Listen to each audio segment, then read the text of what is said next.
All right, I'm going to go ahead and call this meeting of the Dunn County Executive Committee to order.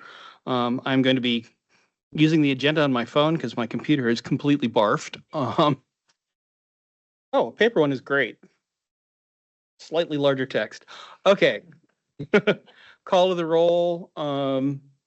We don't appear to have either John or Tom online.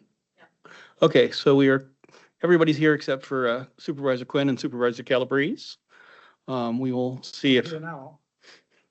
Oh, there's Supervisor Calabrese. Okay, everybody but Supervisor Quinn. We'll see if he's Oh, awesome. Great. All right, everybody is more or less present. Let's go with that. I need a motion to approve the minutes. I so move, Your Honor. Supervisor Steen moves, Supervisor Morehouse seconds. Any speaking to the minutes? You don't have a... Well, I know you read them. I was just... Awesome. Congratulations. Okay, all those in favor of the minutes as presented? Aye. Any opposed? Motion passes, minutes are approved. On to public comments. I don't see anybody. I'm not hearing anyone telling me that someone got something written. So, okay. Closing public comments. On to the county manager's report. Chris. All right. I'm going to begin this afternoon with, we've invited a couple of guests to do a little presentation this afternoon on priority-based budgeting. I do have it agenda later for us to talk about whether you wish to take further action. But last summer, Dan and I were at a conference and we heard Chris Fabian, who is one of our guests, speak. I had done some exploring around priority-based budgeting when I took this position. It was incredibly labor intensive, and Chris's company was purchased by Tyler Technologies, and they now do it in a much more expedient fashion. And so we invited them to talk with you about it to see if this is something that we're interested in doing. So with that, I'm going to turn it over to Chris, and I know that he's got his colleague Jason with him as well. All right. Hey, thank you very much. Can you hear me okay? Do you want me to make it louder? Yeah, a little bit. How do I do that? Do you want Dan to make it louder? Speak up, Chris. Right? Should I wait? I'll wait a second, or does it sound okay? Oh, he said, go ahead, because it might take a while. Okay. Hi, everyone. I'm Chris Fabian. With me is Jason Frink, and we're here to talk about priority-based budgeting. As Chris mentioned, this is a effort to budget in a different way and truly understand your budget as it is aligned with outcomes that matter the most, your priorities for the community that you're trying to deliver, and ultimately to produce for you ways to save money in the budget, generate potentially alternative revenue options as well. So to really optimize the resources that you have.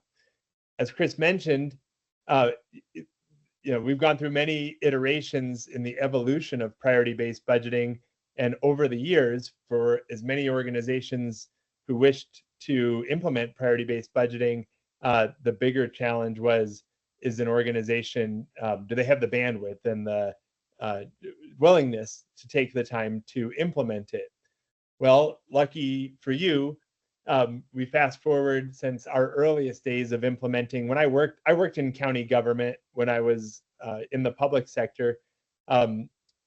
You fast forward from 2008 when we developed this in the middle of the Great Recession to today, and we now have intersected with modern technology, which is nice and allows us to accelerate the implementation, reduce the lift on staff, and ultimately produce the same type of outcomes that we were striving for with less work.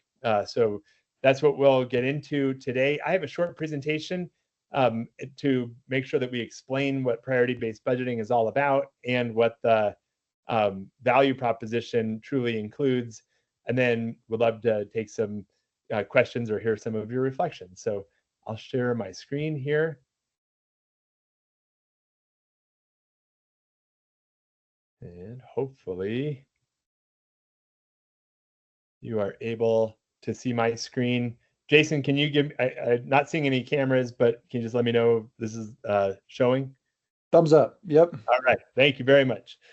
So priority-based budgeting is an approach to understanding where your dollars go, which is budgeting, and evaluating whether you want your resources, your dollars, to go towards programs that impact outcomes in a certain way, or if you'd like to see things aligned differently. And when we first were rolling this out back in the Great Recession, 2008, in my county government, it was a brand new type of approach to understanding the budget. Today, over the course of the last 3 years, GFOA, the Government Finance Officers Association, they represent finance directors and budget directors, and ICMA, which represents county managers across the country, are now promoting rethinking budgeting with priority-based budgeting as an industry standard and a best practice.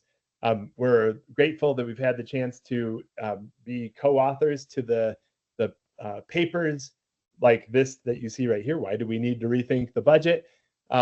Which is really pushing for something different for you all as the policymakers and the decision makers who help shape how the budget looks, just to create something different in the budget.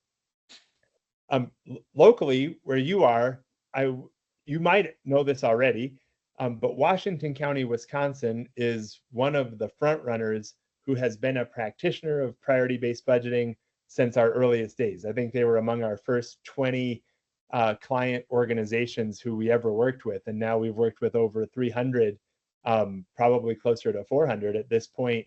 In Washington County has been written about in books like you see here. This is GFOA, the Government Finance Officers Association's book about best practices called Financial Foundations for Thriving Communities. And they tell the story of what Washington County has been doing as they've changed their approach to budgeting forevermore. And in the course of their work, one of the most interesting things that Washington County has accomplished is reallocating their budget, meaning they spend it a different way, to the tune of 15% of their budget, which is an enormous amount, where they have reduced the subsidization of certain programs.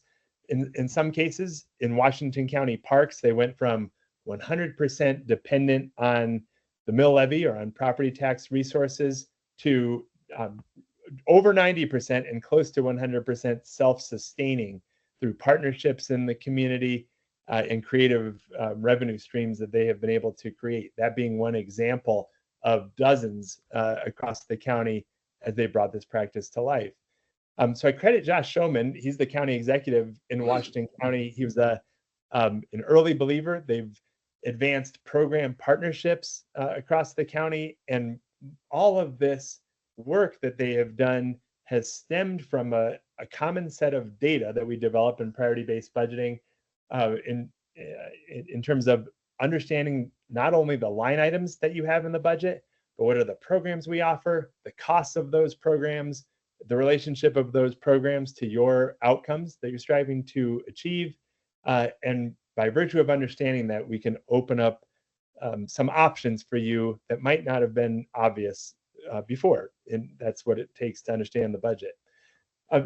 This is the blueprint, if you will, the strategy that we deploy when you have priority-based budgeting information, which includes the programs that you provide, each and every department, the price tag on those programs, and scoring metrics, program evaluations. We can drive the types of expense-related changes that you see in the bottom left, ways to free up and reallocate the budget, or in other words, spend your budget differently, from sourcing, partnerships, that is providing a program, the same program that you want to provide, but now leveraging a key partnership in the community, program efficiencies, service level trade-offs where it's appropriate to question the level of service that you're providing to one program, change that level of service in order to enhance the service level of another. And then we have the revenue side of the house, to be sure, where trying to prolong or stave off tax or rate increases, we can look at other creative ways to find grants, to look at fees and charges, and be methodical from the revenue standpoint. And again, all of this is driven from the type of priority-based budgeting data that we produce. So I want to spend just a little bit of time getting into that. What is the information that we produce in priority-based budgeting that can lead to the outcomes like Washington County achieved? And it is pretty simple, at least in some ways. First and foremost, to answer this question, what do we do? What do you do as a county? We're moving beyond just the line items that you have in your budget to the programs and services that each and every department provides. So I'll talk a little bit more about what we mean by that in just a second, but it's a list of all the program offerings that you are actually funding with your budget. Second, we translate your line item budget around the programs that you provide to come up with that program price tag. And we look at the revenue allocation as well. So you not only know what it is that you're providing, but how much you are investing into each and every program that you provide. And third, we evaluate the programs in terms of the priorities that they're helping you to accomplish. So they could be alignment with community goals like making the community safer or improving transportation or looking after the health and well-being of residents or your local economy. And in addition to those outcomes, we're also coming to understand key program attributes that are really important in county government, like the degree to which programs are mandated or not, the degree to which programs pay for themselves or are subsidized, and you have a choice in the matter, where you have partnership opportunities that might be available, overall population served and change in demand. All of these characteristics of programs help you all to determine what is truly a priority in the county. And this is key to the methodology of priority-based budgeting.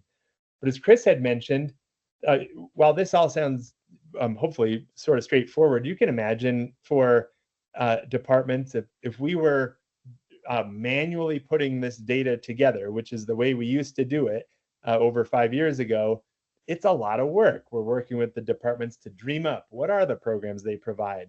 Then they have to cost allocate their budget and take each person and determine how much of your time goes to program X, Y, or Z, and then score these programs. So to get to the 15% resource reallocation like Washington County did, it took a lot of work in order to get there.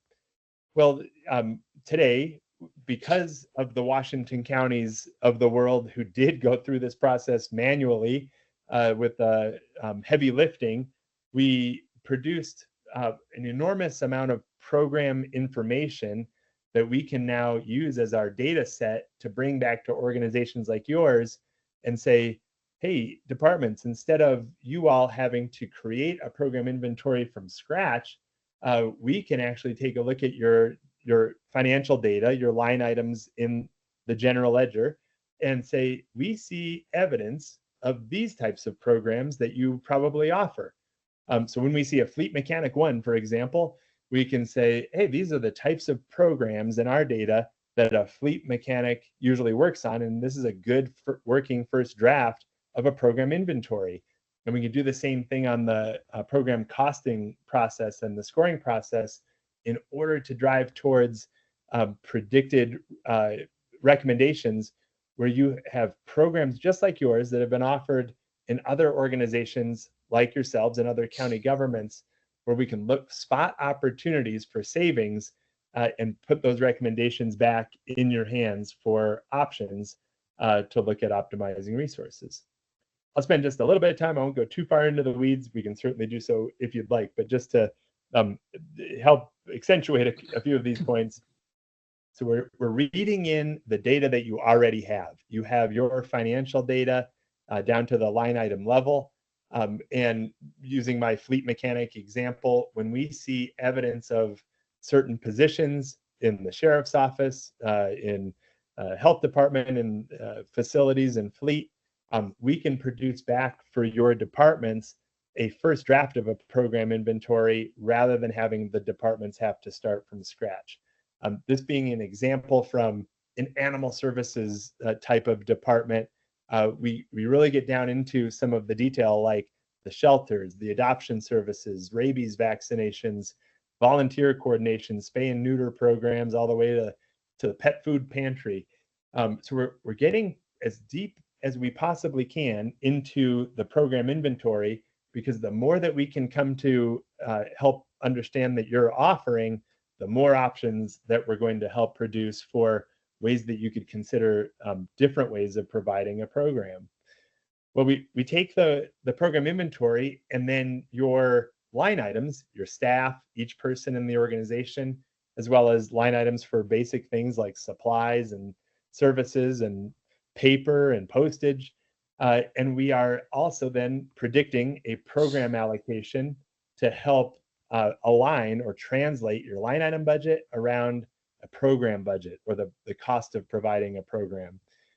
So in this example I'm showing here, this is the city of Fort Worth, Texas, where we work. Police officers across the entire police department, we're predicting their allocation based on all the other types of police officers from departments like theirs, in organizations like theirs, to programs from basic patrol to writing case reports, to the crime lab, and ultimately a records management program. Again, we work with your departments to take these costing predictions and fine tune them to say, undoubtedly in your county, you do things a little bit differently than perhaps what our trend data would suggest, but we most likely be really close, and it's far better than starting from scratch in a cost allocation exercise. Last but not least, we are evaluating the characteristics of your programs based on priorities that are important to you. So safer communities, or economic vitality, or the health and well-being of your residents, in addition to degree of mandate, cost recovery, population served, and so on. We're coming to understand all of the characteristics of the programs that you provide that either make them a high priority or make them lesser of a priority overall in the organization, based on what they're helping you to achieve. So ultimately, with the help of these predictive analytics, we come to arrive at a data set that has been translated from your line item information with our predictions and your department's quality control, to ultimately have every program you provide, the cost of those programs, the staffing, the revenue recovery, degree of mandate. If you've ever wondered how much you're investing into programs that simply are not mandated, versus what are you spending on programs that are required by the state government or the federal government, that's the kind of insight that we're able to bring back. And finally, by having this data, we can begin to understand where you're putting your money. So you can conceive of it as if you're seeing the impact of your programs on one scale versus the cost of investing in those particular programs. So if you wanted to look at, for example, here I'm picking on a category, what do you do by way of programs that have relatively less of an impact on the priorities you're trying to accomplish? You spend a lot on them, all things considered. They're not mandated, so there's no requirement to provide this program. And somebody else does them. There's another potential partner. Might these be interesting programs to consider? How are other governments funding these programs? Is there anything else that we could do differently? And this is one of the key deliverables of the work of priority-based budgeting, is that we're bringing back for you, for each and every program that you provide, what's called an insight report that documents and details program-specific recommendations for your departments and for you all to consider, by way of how have other organizations been able to look at these programs and do something differently to save money or generate new revenue. I wanted to share just a couple of examples, because examples are easier to think about. We have low-cost programs, we have high-cost programs. And for every single program, we're trying to give you a playbook of things that you can do differently so that you don't have to resort to budget cuts, perhaps, and you don't have to think about raising taxes if at all possible. But what are the options in the middle to optimize the resources that you have? In this particular example from a county organization we're working with in Wisconsin, you can see down to a specific program around garbage and recycling from Central Services. The program description, it's $47,000 that they're investing, not breaking the bank, but their cost recovery is non-existent. So we have everything from expanding recycling services to the public, like Outagamie County does, and a pay-as-you-throw program like Waukesha County provides. So we got this county's data down to the program level. We costed out the program. We came to understand how it scored in order to then cross-reference against other organizations who do it differently. And we can bring back to this particular organization some specific implementation guidance on how Outagamie County, in this case, was able to achieve a different way of funding this program and create a $20,000 budget savings opportunity. So it's very specific down to the implementation for what can be achieved. Another example here by way of a county fair park program. For this particular county, it's $72,000. There's no offsetting revenue. It's entirely subsidized.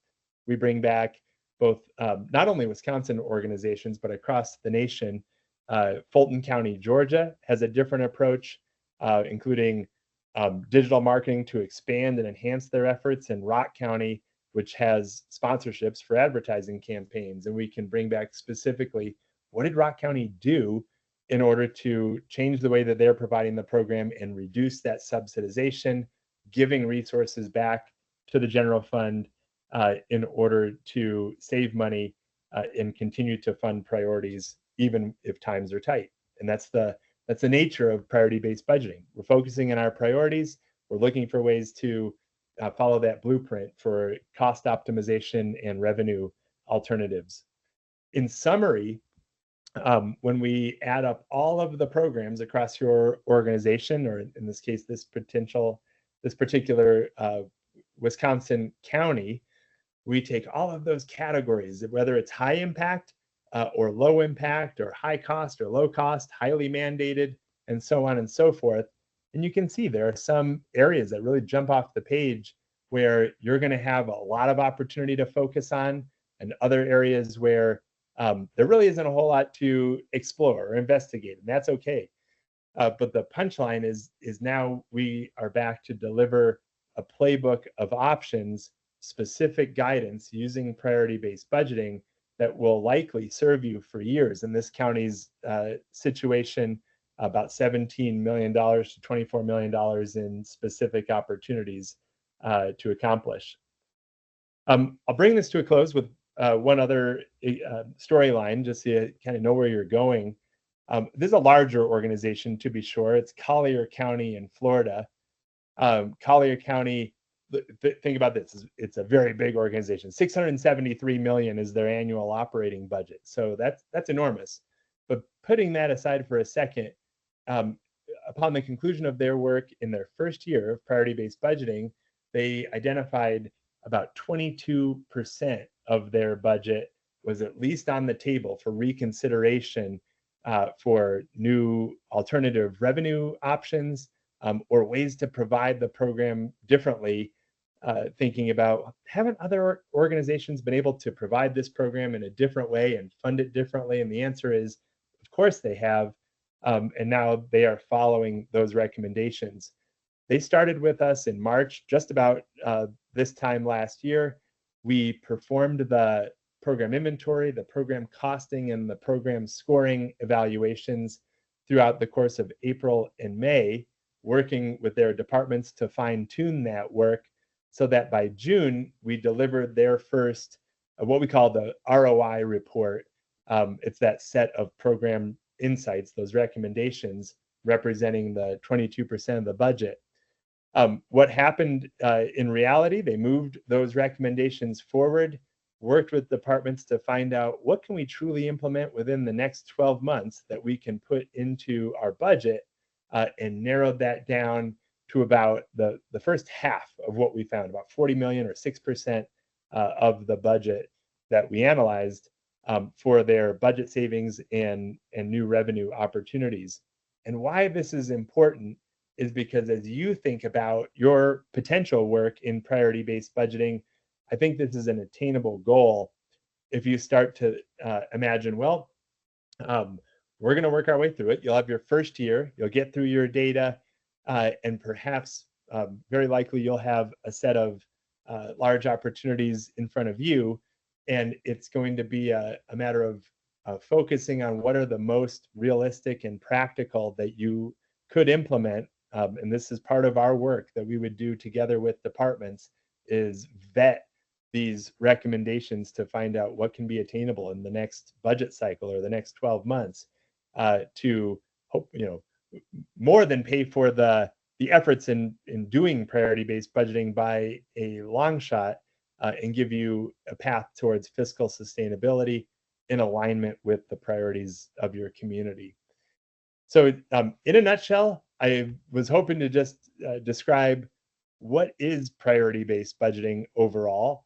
And just to recap, priority-based budgeting is a budget analysis and transformation process to understand what it is that your line items fund, how much those programs cost, and how they are or are not aligned with the priorities of your community.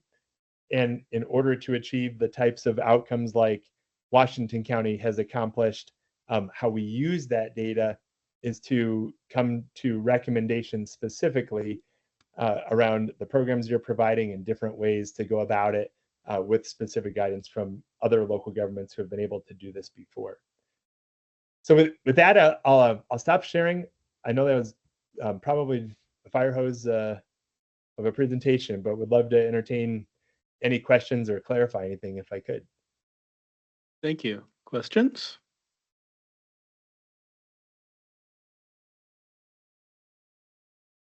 I think people may need a little while to chew on it first. I think one question that we frequently get is what am I asking the staff to do? Like how much work, say on a weekly basis and over the course of this, 3 or 4 month implementation process, how much work am I going to be asking them to do? Yeah. And Jason, you have some insight on that. I think you just worked with the community to go through some of that type of analysis. Is it? Sure. And actually it was a smaller city in Fort Collins. So, not a county, but a pretty almost identically sized budget. Excuse me, there's like a fly right in front of me. Durango, Colorado. So where we've guided in the past and currently is 1 to 3 hours per week of basically data refinement. So taking that predicted data set, and typically department heads or their budget analysts, again taking 1 to 3 hours per week reviewing the data, refining the data to make sure that it reflects reality in the as the current situation would dictate it, until we get to the final complete accurate refined data set for Dunn County in this case. So yeah, we understand you have, your staff has day jobs, you have day jobs, and we know that this is something that ideally has to fit in the margins without sacrificing the core operations of the government on a day-to-day basis while this data is being developed. So again, 1 to 3 hours a week, over lunch, an hour here or there in between meetings. The lift required to get to this data set is literally, 20 to 30% of what it was even 3-4 years ago, with our ability to leverage the vast data set that we have, like Chris alluded to earlier, from the manual implementers that have come before today's implementers. Thank you. Supervisor Morehouse. Yes, thank you, Mr. Chairman.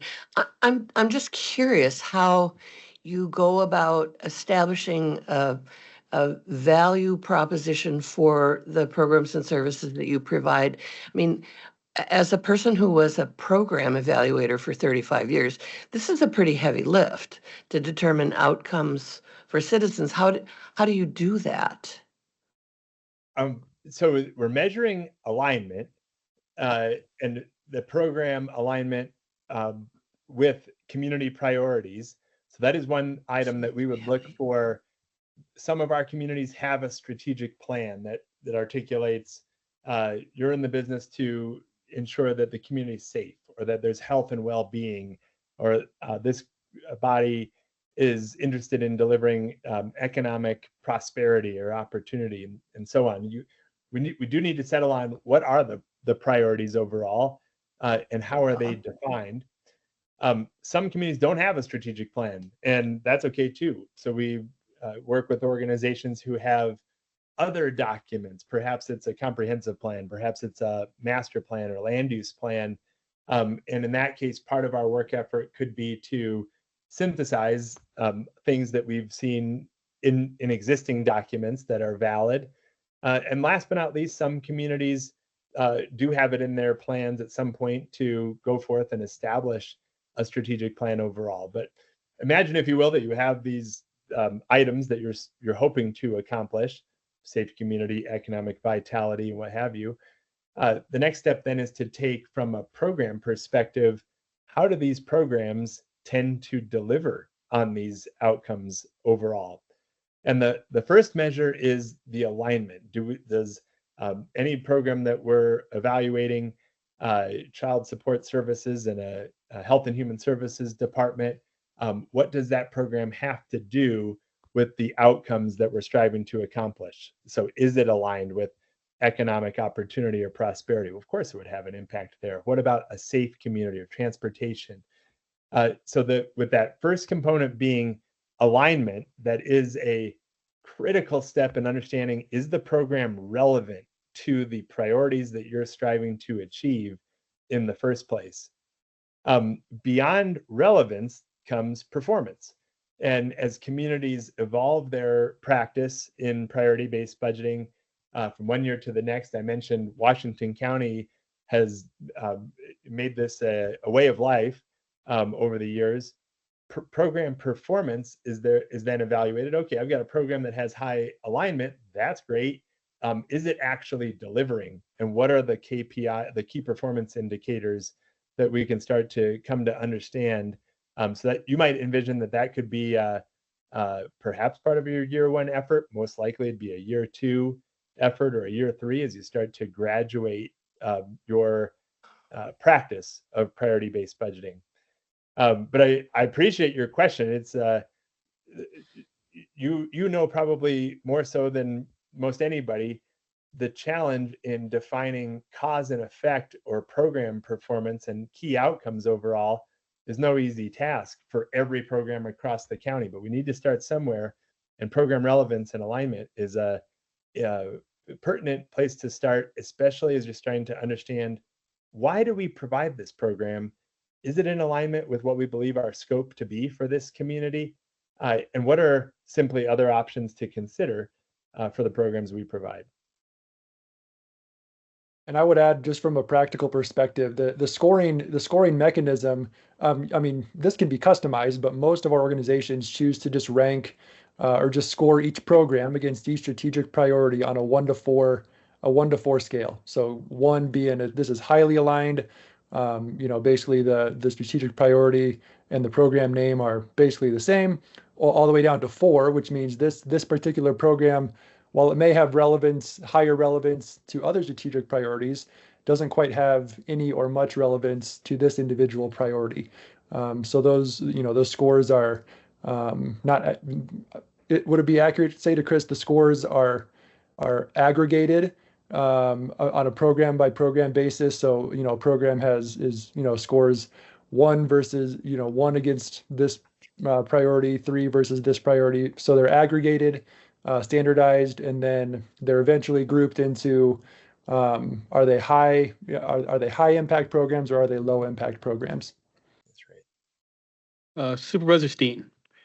Yes, I have a question. Washington County down there, when they went through this, when they were looking for other revenue streams to support some of their services, was the question of cost shifting ever brought up? Cost shifting to other potential partners. Well, if the county is delivering a service and then you want some outside revenue, in essence, aren't you cost shifting? Like passing a new rate on to the residents.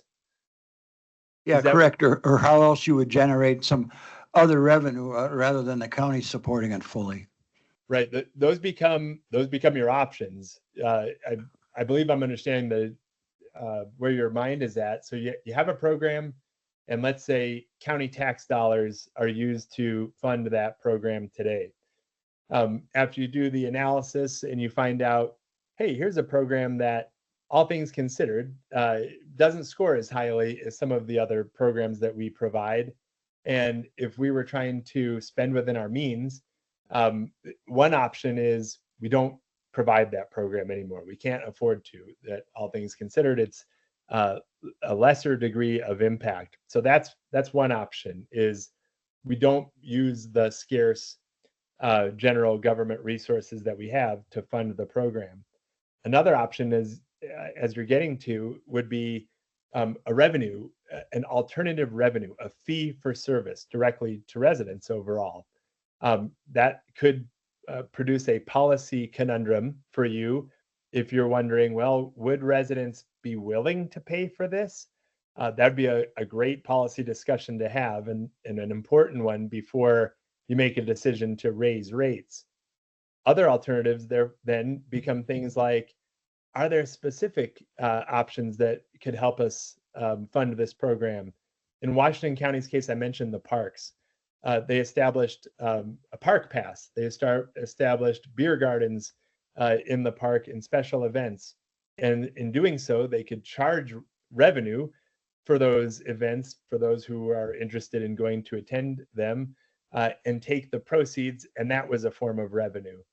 Other options included looking at partnerships with the private sector and other public sector entities in the parks, in particular, just sticking with that storyline, looking for sponsorship opportunities for cleanup days, sponsorships for parks maintenance, seeing are there willing participants from the local business community who'd be willing to have their name in certain locations in order to provide revenue to help offset those costs. So I'll stop there, but the nature is, I wanted to make sure that you see there are all options on the table, from cutting the program to asking residents to pay for it directly, to looking for partnership opportunities, to looking for entrepreneurial approaches that they weren't quite aware of until you start to see, well, how are other communities able to fund these programs? And if cost shifting is a negative, something that you don't want to do, then absolutely you would take that into consideration to determine what is the fate of any given program across the county. Okay, Supervisor Quinn. Thank you. I may have missed this from your earlier slide, but it looks like the first step is to identify the priorities and the sort of the framework of what the strategic goals of the county are. How does that happen? Do we do that and then present that to you? Do you help us do that, or do you suggest it to us? It could come from a number of different ways. So some communities, when we start to work, you all would say to our organization, you have priorities that you believe are valid, they're current, you've worked on them, and we would say, great, these are the priorities that you're hoping to use. Other organizations say, well, we don't have anything that's kind of ready-made. However, this is not the first conversation about priorities that we've ever had as a body. And so here are documents. These documents could come from departments. They could be a comprehensive plan, a land use plan. It could be a community survey. And you might say, hey, can you take this information, analyze it, and come back to us with what are you seeing? Be a mirror to us. What do you see in these Okay. documents representative of our priorities? And that's something that we do. And then on the other side of the spectrum, some communities say, we actually have not had these discussions, and that's okay too. And we need to develop priorities for the first time.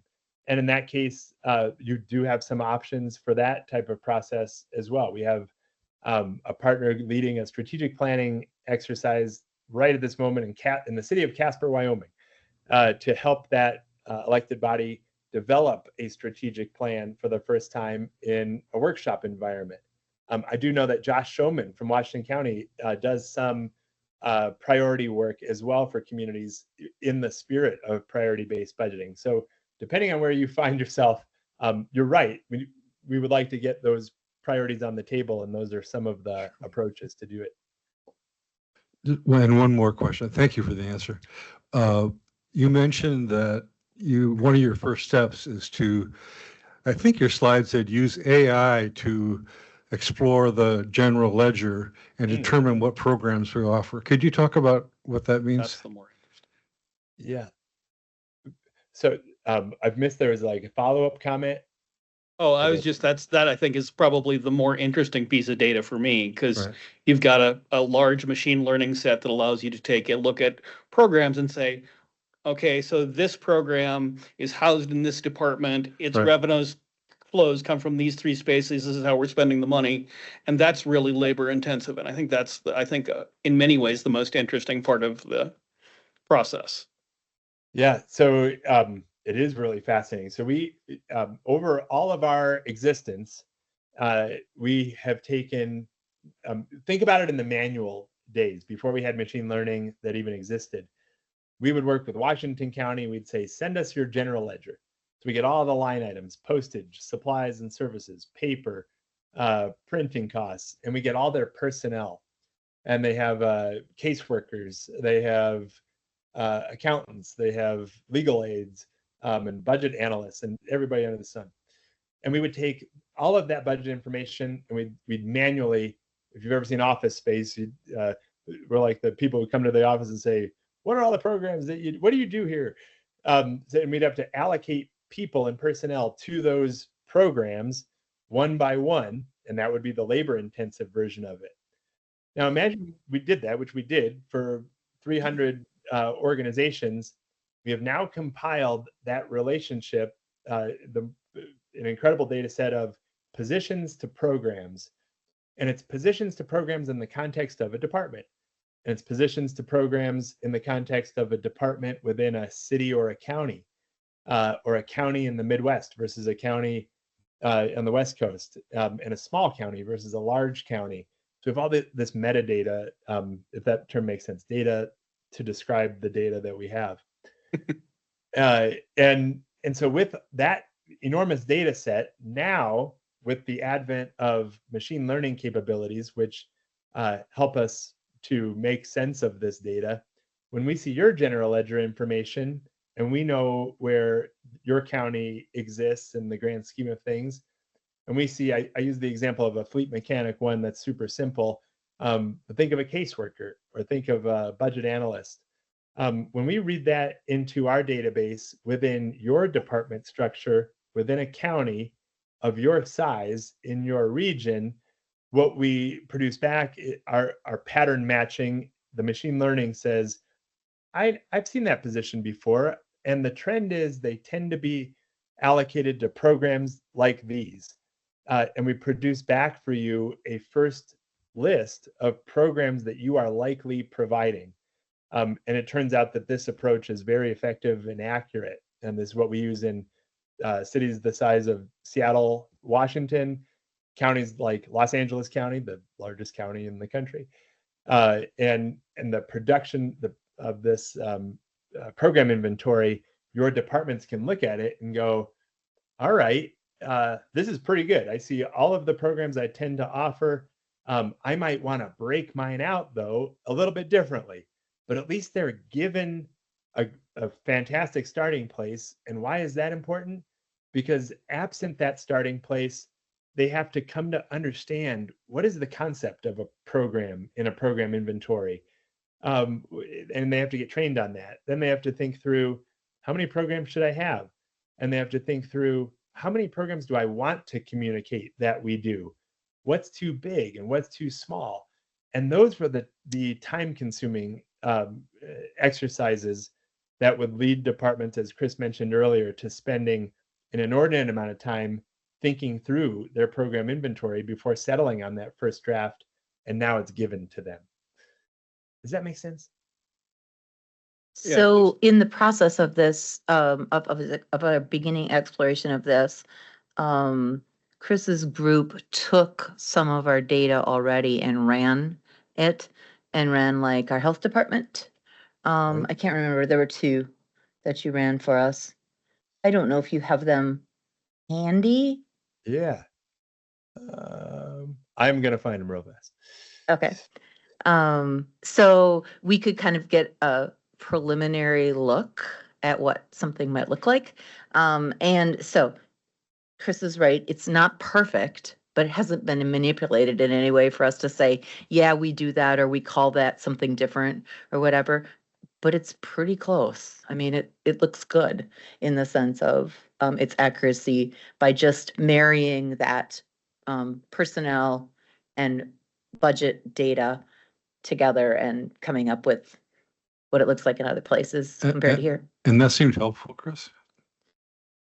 I Yeah. think a program inventory is Sounds incredibly like it to helpful. me, yeah. Yeah. Yeah, that's what led me to my interest in this conversation is basically from day one of the things I have wished we had is a really good map of what we're doing, what specifically we're spending on it, who's doing it, how they're funded, all of those pieces that make it a lot easier, if nothing else, to tell the story of what we're doing.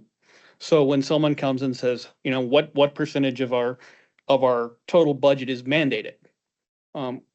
That's a really hard question to answer, and that's what I think this data set is going to be is particularly good at doing, if we choose to do that. Did you find it, Chris? No, not at the. Well, All right, so ignore that. We can revisit that later if we need to. The one piece that I wanted you to speak to, and I'll set the table for you because you probably wouldn't say this to county board supervisors, but I will. So one of the things that Chris said that struck me when we heard him speak last summer was that in the earlier days of priority-based budgeting, you'd go through an incredible amount of work, and you'd go through the program inventory, and you'd look at the costing and the personnel and all those things that went into that, and you'd say, this is a low-impact, high-cost program. And then when it came down to it, the decision-making body would say, yeah, but we really just don't want to cut that. And so they've changed that strategy to provide you with other opportunities versus cutting something. But you have to tell them about, was it water aerobics or yoga or what is that? Yeah, it was something. So yeah, this is one of our we kept learning from the experiences on how to come up with program insights like we're offering today, like I was showing in the examples. And this goes back like towards some of the earlier implementations, and they do all the work in priority-based budgeting. You'd have your top ranking, most aligned program and your lowest ranking programs. And the city manager in this one particular organization said, all right, I've got, you got to start practicing this priority-based budgeting and scour these programs for opportunities. And one of the lower ranking programs, as Chris was just mentioning, was in their parks and recreation department. This is a city government. They had a step aerobics program. And so the city manager was thinking to himself, like, step aerobics, that was popular in the 80s. But this seems to be scoring pretty low. All right, it doesn't make us safer. I get it. It's not linked to environmental sustainability. It's not having a dramatic impact on our economy. It's not mandated. For all these reasons, it was ranking pretty low. And that made sense. The second question he asked was, all right, it's in Parks and Recreation. Does it at least pay for itself? And the Parks Recreation manager said, well, no, it's totally subsidized. The cost of instructor and the facility costs and the energy costs and the space to rent. Okay, so yeah, we calculated the cost correctly and it's not paying for itself. How come? Well, because there's only a very small handful of people who use this program. All right, so now you're starting to get the sense of, I think you said literally like less than 5 people. And if you took those costs and divided by 5, talk about cost shifting, no one would pay for step aerobics. It's, $50,000 per person. So city manager's thinking to himself, I've got a winner. This is a no-brainer. Like, we should not be providing this program at all in our city. And so he goes to city council, proposes this. I'm going to cut the program. Like, there's no sense in this. We're going to lay off the instructor. We're going to save the money. The only thing worse we could be doing, he said, was setting fire to the money. And we're going to reallocate it. And to his surprise, the council member said, we're not cutting that program. This is not a clear-cut victory for us that you are presenting. You don't understand. Those are 5 voting members of our public, and we care about them. They love the program. If we cut that program, it is a negative thing to us. And so the city manager's kind of dumbfounded. The further explanation from council was, you didn't complete the story. What else would we do with these resources that's better than what we're doing right now? Do we have an underfunded need for which we should be reallocating $100,000 to a higher and better purpose? If you only present to me the cut, you're presenting me only the negative side of the story about how we make life worse for our residents. And it made total sense. So as we learned from that experience to say, we need to come back with insights, which are options to say, yes, you could cut that program, but how are other communities doing it? Well, why don't we look for, are there other organizations providing this type of step aerobics program? Are there nonprofits? Is it a matter of we're offering a subsidized type of program? Could we allow a workout studio to provide it and give them a voucher, give them half of the cost? We cut our costs in half. There are many different ways to still provide it, but not do it in the exact same way that this particular city was doing. That's how we came to understand better what is a victory when it comes to optimizing resources overall. I hope I told this story with all the parts that you're in. You did. Supervisor Vogel, did you still have a question? Yeah, I was just wondering, what is the deliverable? So it's a program inventory and suggestions for what meets, so it's a ranking, and is it a one-time thing? And we have a framework? Or is it every year? Yep. So we have software and services. So the services are to guide you and the departments and the decision makers through how to build the data, and then how to get the value from the findings. And there's actually a budget process if you need that. We don't tend to focus on that. Elected officials, and it's kind of a detailed part of it. But overall, that's the nature of the work. So the scope includes how are we going to get the departments to get the program inventory, the cost, the scores, the insights, and then take action and deliver these recommendations in the budget. In order to accomplish that, we have tools, we have a system, we have software to produce the machine learning, to come up with a draft program inventory, to read in your data, produce the inventory, a nice user interface for departments to edit that inventory if they see fit, the program costs and the scores, and the insights workflow to say, hey, I like this idea. We're going to move it forward. We're going to save the money, and I'm going to see it in the budget recommendations overall. And then as far as a single year or year to year, it's totally up to you. We provide this service on a recurring basis, and most of our organizations work with us year after year because you're evolving your work. So this first year, you're developing that data. Well, guess what? By next year, you will have a new budget. You will have reallocated some resources. You'll perhaps started to make some progress. There'll be more insights on the table to take action on. Perhaps as we were talking about program performance earlier, maybe you want to layer in the performance of programs. And that's something that we offer as well. Perhaps you want to layer in resident engagement and the sentiment of the public. And that's another component that we can layer in over the years.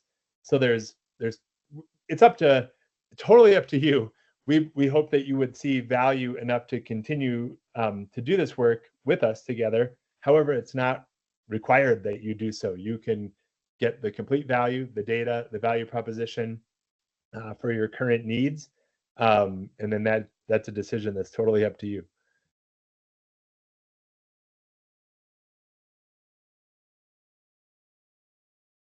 Okay, I think we have no more questions. So next step is chewing on the presentation. Sounds great. Sounds great. Well, thank you so much for your time, everybody. Really appreciate it, and very much look forward to continuing the dialogue. So have a good rest of your meeting, and thanks for having us. Great, thanks so much. Thanks, everyone.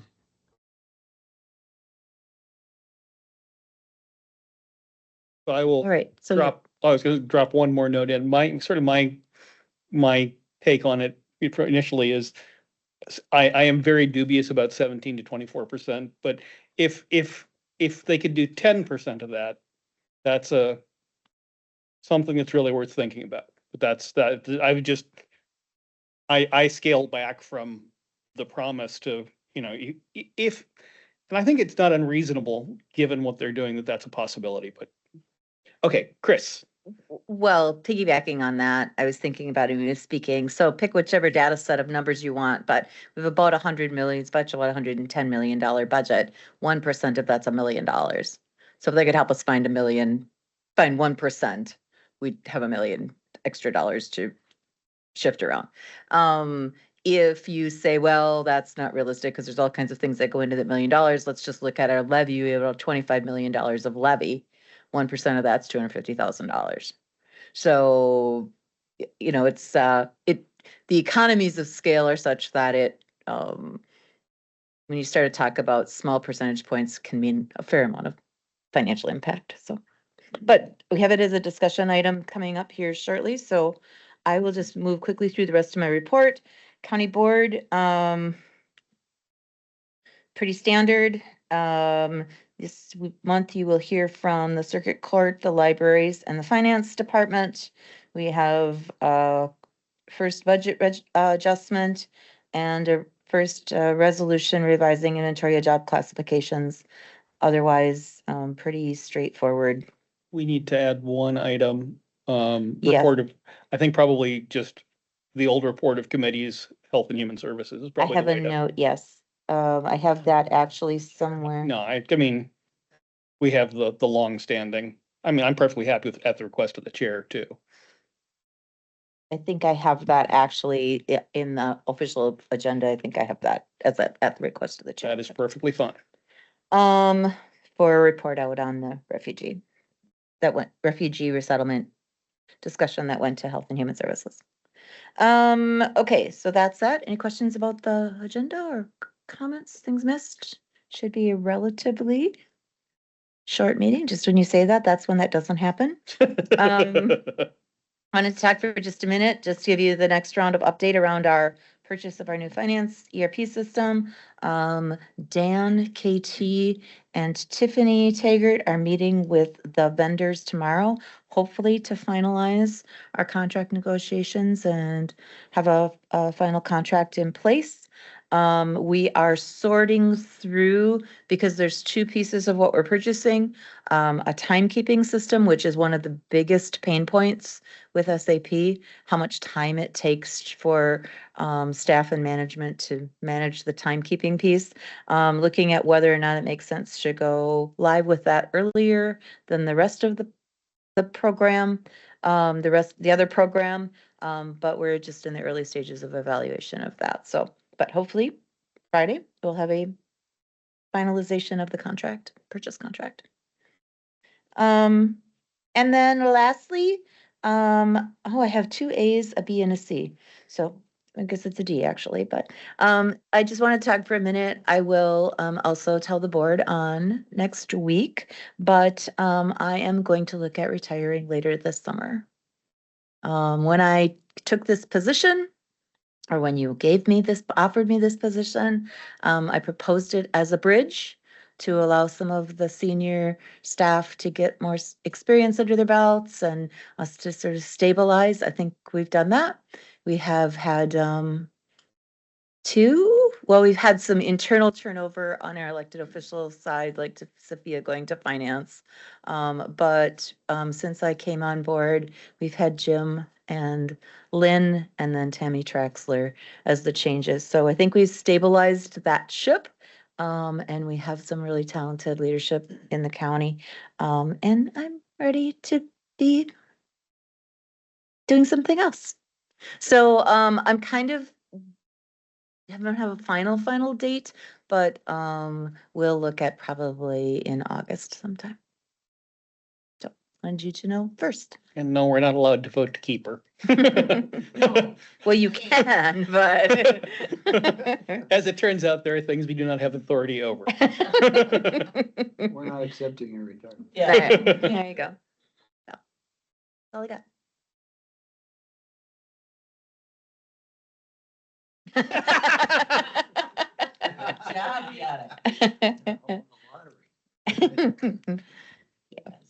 Item 6, item placed at the request of the chair, rules of the board ordinance update plan and discussion about action approval process in the committee meetings. So I would invite Dan up, and I believe Dan and Jim are going to Jim's going to take leave. Dan's got a little bit of some information to share as well. This, if you will recall, we are working on bringing you a draft revision of the rules of the board ordinance that marries our existing ordinance and the suggested template from Andy Phillips and crew with the Wisconsin Counties Association. And Andrew, Jim, Dan, I and Kelly have been working on that for a number of months. That's going to be a probably some months process because you're going to need to chew through some pieces of that. But in the meantime, what we are advocating, I would say Jim and Dan and I are and Andrew are advocating for is just a tightening up of some of our processes based on what we already have in place, and knowing that we've had changeover, and probably been a while since we've done an actual kind of Robert's rules piece for staff for you as supervisors, and certainly as chairs. So we thought, starting with this group, we'd like to talk about when an action item comes to your committee, how do you move forward? And so I said, what Ann and I were talking about, I think Jim said earlier, I've seen it happen multiple ways in the same meeting. I said, yes, it does, because I think no one's been quite sure. Is it a motion, a second, a restatement, a discussion? What's the process? And so Jim's going to walk us through that. Sure. I'm going to defer to Dan to start with. Oh, here. you were going to defer to Dan to start. Okay. I can start. Okay, Jill. So, yeah, and I think as Chris states, this is why I can't turn up the volume. As Chris had stated, and I think we'll try to continue to do this as somewhat of a series of going through some of the aspects of running a meeting. And as we were looking at the rules of the board and defining decorum and what that is, we realized that it's probably best that the meetings are run following these set of rules before we start advocating for members to follow the rules themselves, and the public and all of that. So and then also I think just a good idea to go over how all of these things work, and I mean, to be honest, as we'll present, this is the way to do it. It's just because we Googled it and have been looking it up the last week and trying to figure out how that actually works. And you learn a lot when you do this. Oh, that's why we do that, or oh, we were doing that wrong. So, so one of the things that I think just to start up is to talk about, as we see it on the agenda, but we use these words all of the time. So there are action items, and action items we'll talk through that a little bit, but ultimately ordinances, resolutions, actions are all actions. And where actions are the most important is the Wisconsin Open Meetings Law requires us to notice that we will be taking action. We are not allowed to take action unless the agenda says we are going to take action. So those are actually important. And as you look at the agendas and how they're set up in that way, it matters. So obviously, so the different types of actions is you could have an ordinance.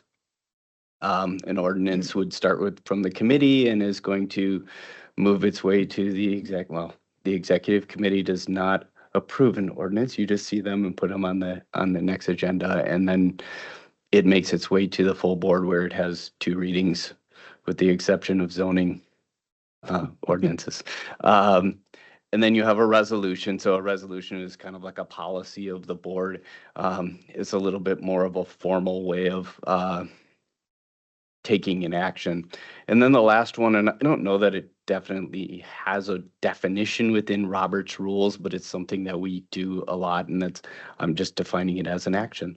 And for the most part, that is just directing staff to do something.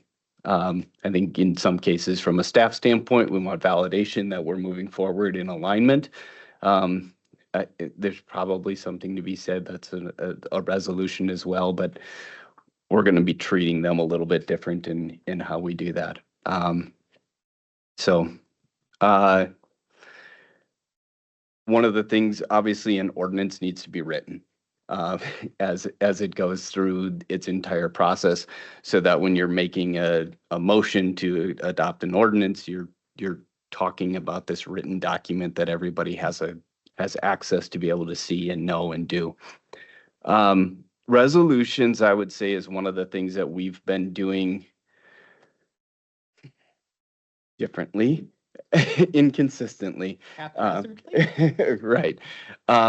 So resolutions to the full board have always required to be fully written in order to come to the board, and any amendments to those resolutions as well.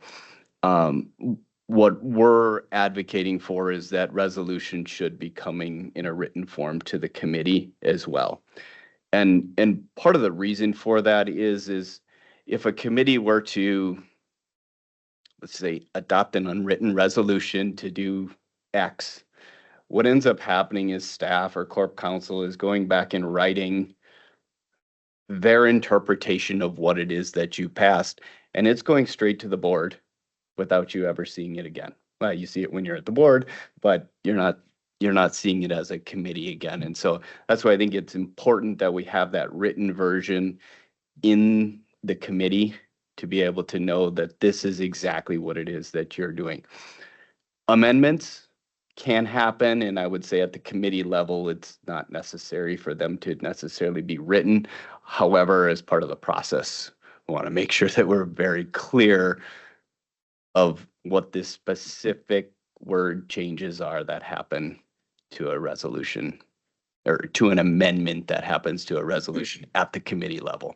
We'd still go with a full written version at the board, because anybody has the ability to see that full thing with plenty of time in order to make changes. So I would say, and as you may sit there in your committee and say, that's how we always do it. And if that's true, that's great, but it's not every committee. So that's one thing. And then the actions, so these are kind of more of that guidance to staff component. That's something that we also want to require, that there will be a staff report that is providing that background as to what is going on, or what actions, I should say, stating the problem and providing options for you to move forward with. So then your motion related to those actions would be somewhat saying, oh, we're going to take option A, or we're going to take option B, or we're going to take option B minus this, that, or the other thing. But we have a little bit of documentation behind that, so that when the minutes are created, we have a good written version of what it is that you decided. And some of this has been, as we do research about all of the things that have happened in the past, the minutes aren't necessarily helpful. Because you see a motion was made to approve A and it was approved unanimously. Well, we don't know what A is. One of the things I had brought up is there was a meeting minutes that said that the Committee on Administration approved the computer policy. We don't know what the policy is, but it's approved. So we don't have a copy of what that written version is. It wasn't a part of the minutes or any of the meeting packet. It was kind of, I think, before a lot of the digital meeting packets. So we want to make sure that our minutes kind of fully reflect those actions that have been taken.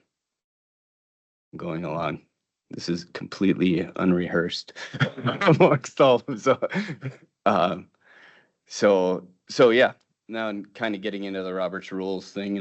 Do you want to take that, or you want me to go? All right. All right. Hang on a second. Go ahead. Supervisor Steen. Yeah, Dan, on resolutions that are going to originate from the committee, is Corp Counsel willing or able to help laymen such as myself formulate the resolution? I absolutely can do that, yes, and should do it. I was gonna say, it's going to be a requirement. Yeah, and just to throw in a little bit of what Dan already said, yeah, when in a situation where something has changed, I'm furiously scribbling things down, but I hope I got it right. I hope I got the changes correct. But yeah, I'd appreciate if all the amendments are written.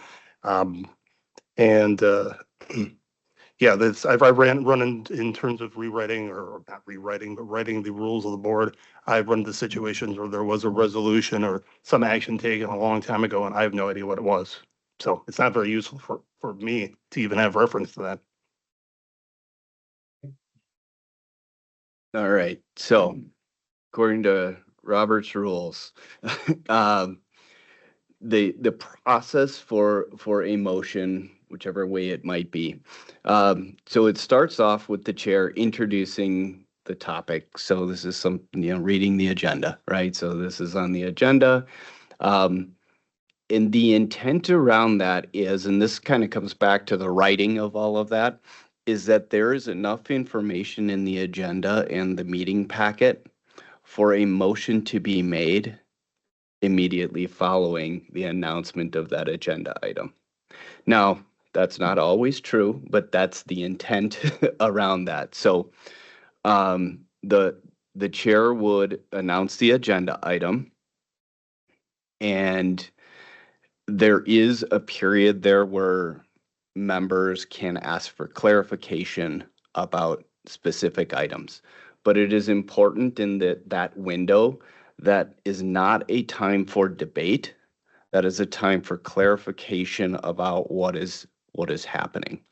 So as I'm talking to chairs of all of the committees, that's kind of that role of that chair, to make sure that at this point, all you can really do is, I want to know what it is exactly that you're talking about before a motion is made.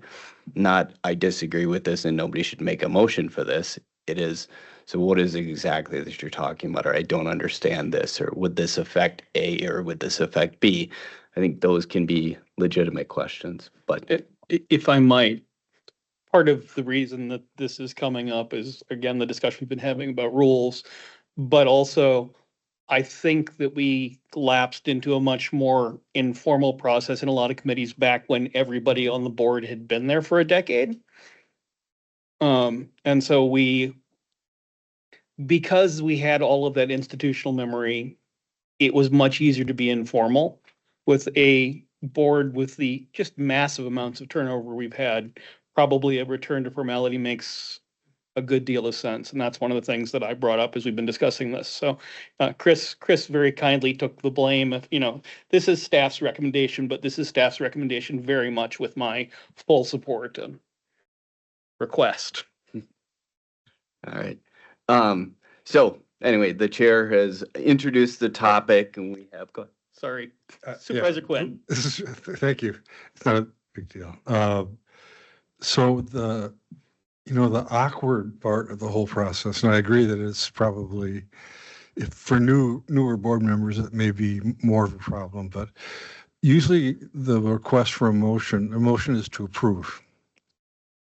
But people sometimes in a controversial item or just where they're indecisive at the beginning of the discussion, there may be reluctance to make a motion to approve. So I mean, that period of having a discussion ahead of time does kind of overcome that.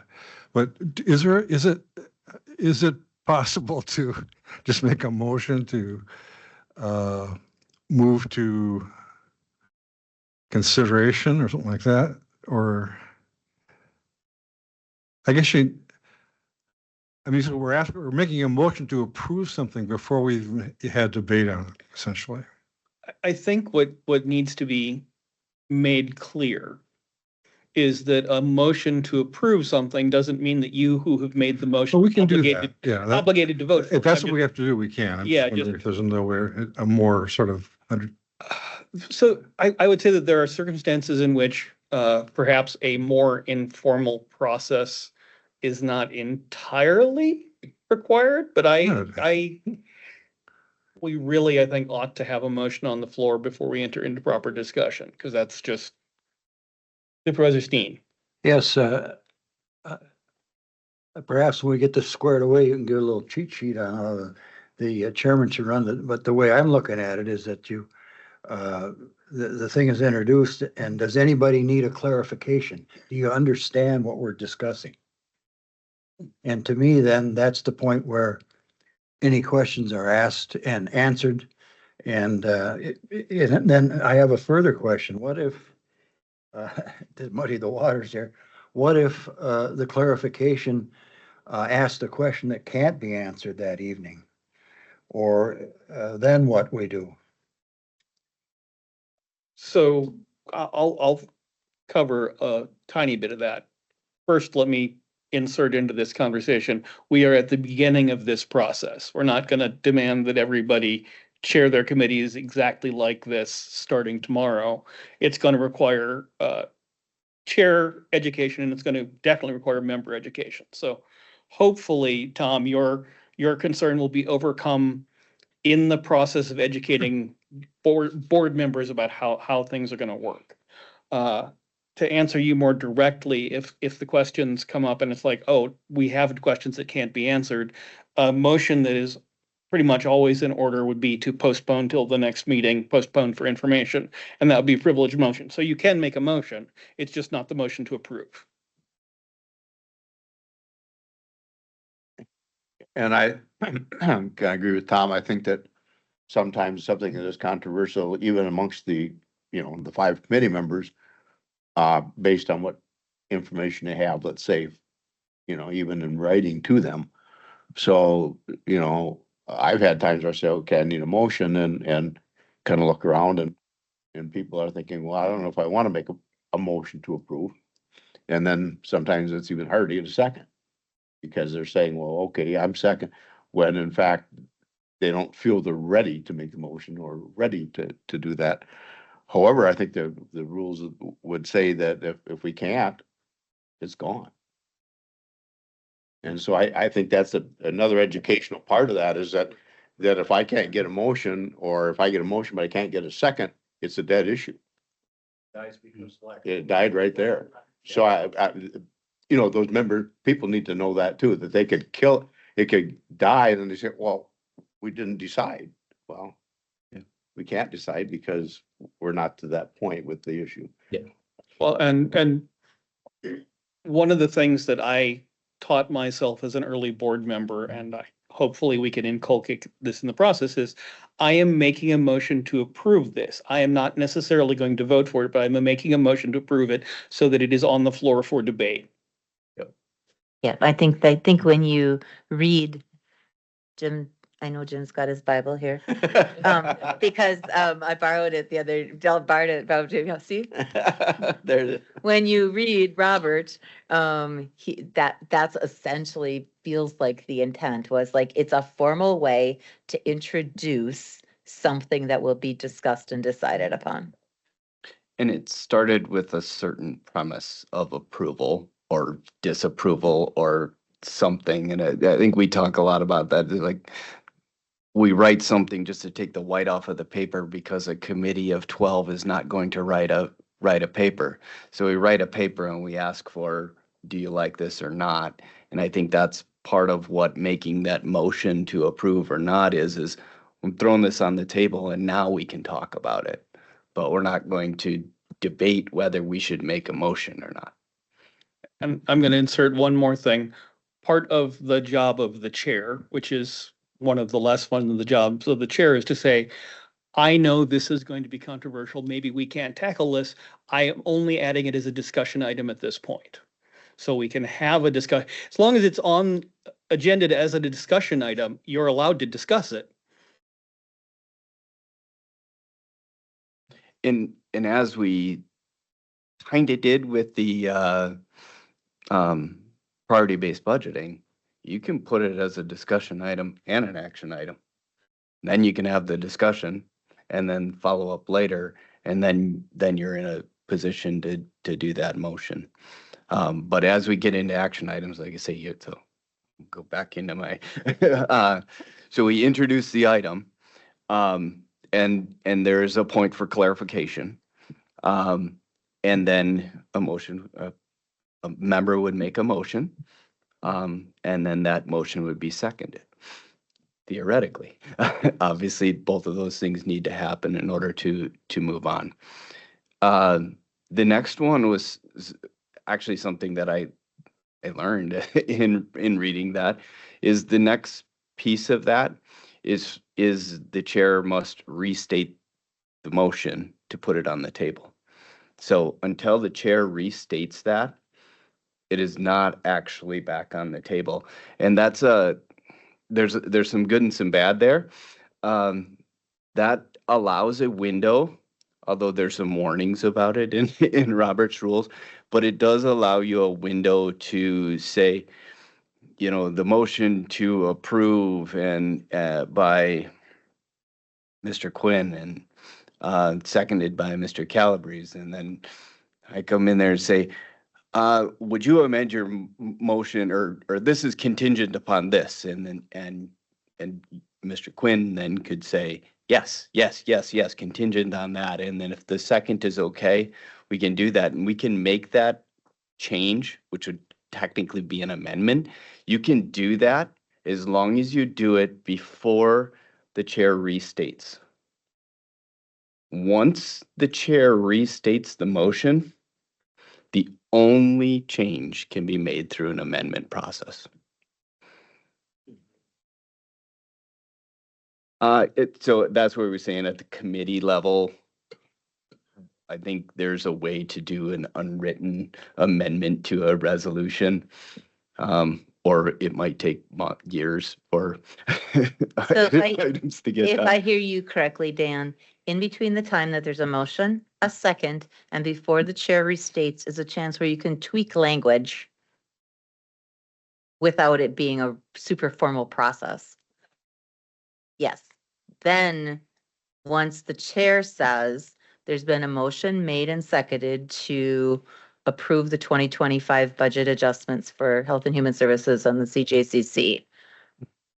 Yeah, I think minutes are probably the time that you hear it the most, right? Can I get a motion to approve the minutes? Yes, I have a motion. Yes, I have a second.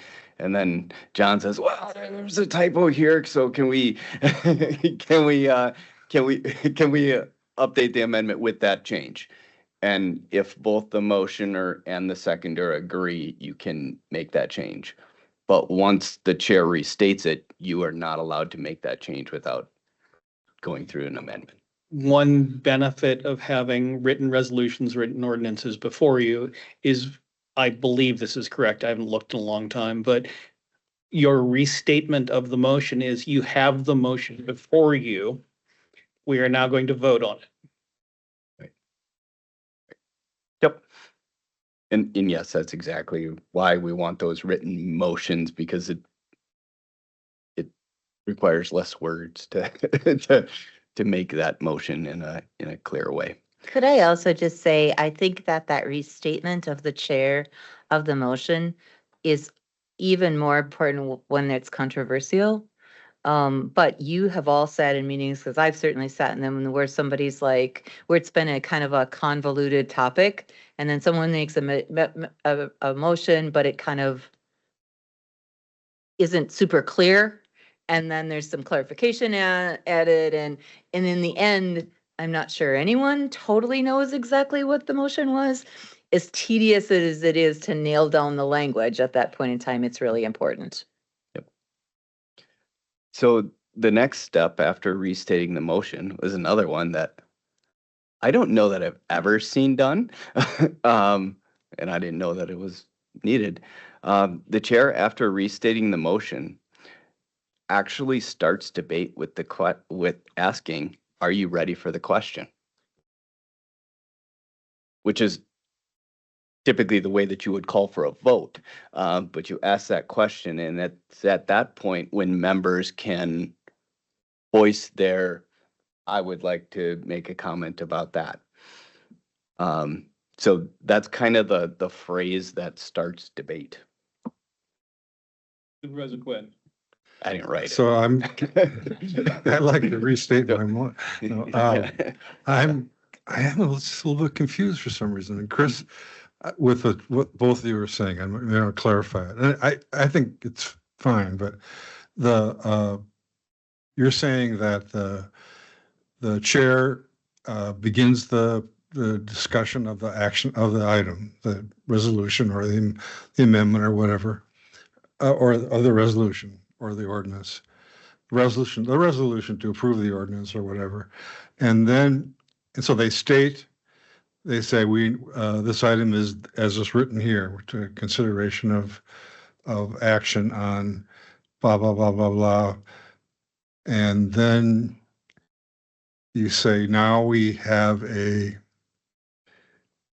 does anyone have, now we don't have to, if you have questions for clarification about this.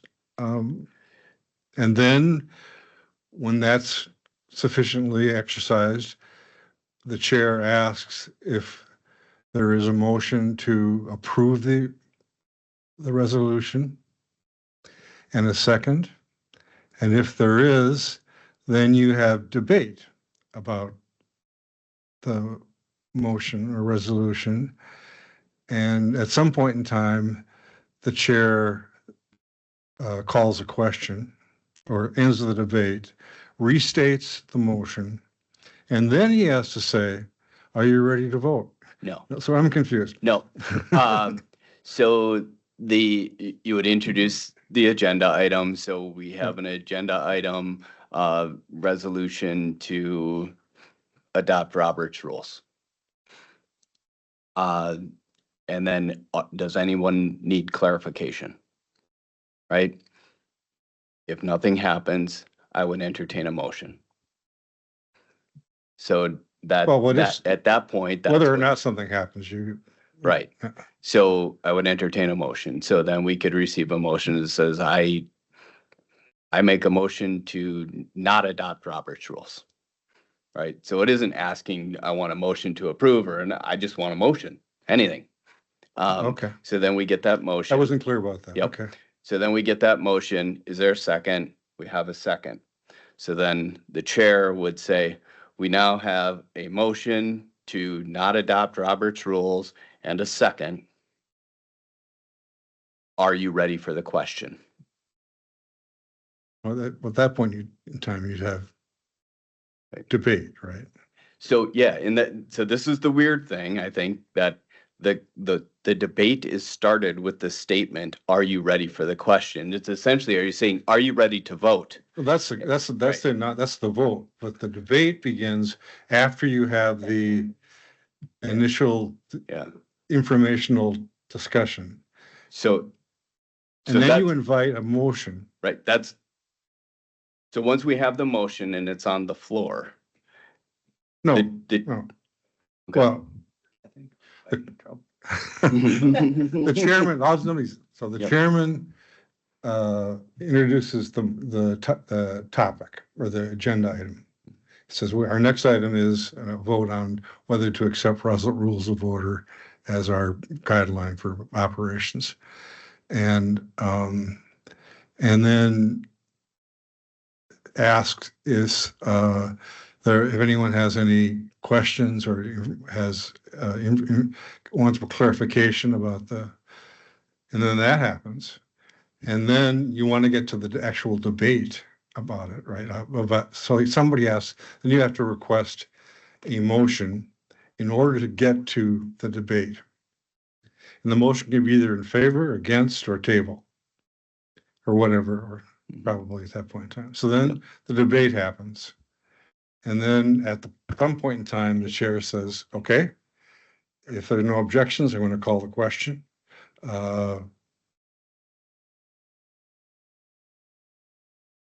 What was the So, yeah, are you ready for the question? Are you ready for the question? So that's what I'm saying. This is kind of the weird thing is that debate starts with are you ready to vote?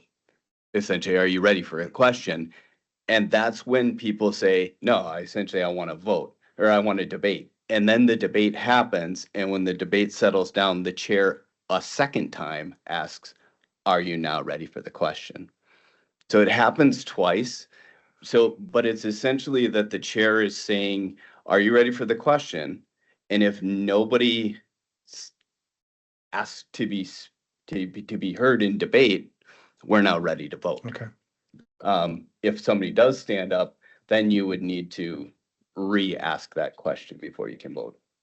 Okay. Well, and I'm going to note that this is sort of the formal Roberts rules. Formal. We don't necessarily have to adopt the language of Roberts rules. We are a self-governing body. We are allowed to say, rather than, are you ready for the question? We could absolutely adopt as our language, does anyone want to speak to the resolution? The are you ready for the question is a placeholder for, and now we are going to have debate. So we don't have to have it, are you ready for the question, if we choose not to adopt the rules in that format. And I mean, because we have a number of things that modify Robert's rules in our rules already, including not least state law. Right. Yep. Supervisor, Jim, did you want to? I only wanted to make everybody know that I'm going to come up with a checklist to make this easier for everybody. So, Awesome, thank you. Okay, Yep. Supervisor Kinnear. Okay, that made it clear. I'm glad you're asking those questions, Tom. I'm thinking of the PRD and there's something that says Jim Johnson would like a special exception. And we'd go through the process you just talked about. But after we've gone through the restatement and everything, now we're discussing it. We say, well, that special exception is good, but we need to add a requirement to it. And that happens all the time with us. So what's the process there? We have to get real formal, or we can just say, they agree not to do such and such with the driveway. So according to Robert's rules, I'll clarify this. According to Robert's rules, you would need to make an amendment to make a motion to amend the original motion with the additional language. Get it seconded. Then you would debate the amendment. So then you get the 2-vote kind of process around that. And yes, I think to Chair McCullough's point, reading Robert's rules, and our board rules default where we don't specify otherwise that Robert's rules apply. And obviously this is just how we run our meetings. We can do it however we would like, but I think what we're advocating for is we do it the same in all of the committees. So if you take this, if you take the agenda item for 7B, not actually act, but if you take it through that process and you said, if I as the chair say, all right, we're to item 7B, it's approval to move forward with contracting with Tyler Technologies for priority-based budgeting tool. Is everyone clear on what we're voting on? And somebody says, is that the presentation that we had earlier today? Yep, that is. Okay, any other clarification? Nope, okay. Can I have a motion to take action on approval of this? And then that happens, second happens. Then I say, there's been a motion and an action to approve, to move forward with contracting with basically stating as it's stated. Then I say, are you ready for the question? Everybody's like, yeah, their technologies are great. Yep. Okay. Nope. Nobody says anything. Yep. We vote.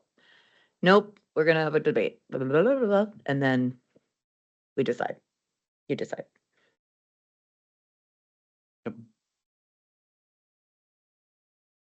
Just a small item, if I could.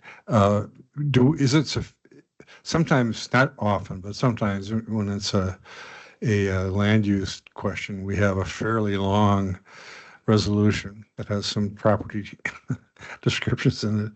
Is it enough to simply say you have the resolution in front of you? Okay. I would say, yeah, to adopt the resolution that has been provided.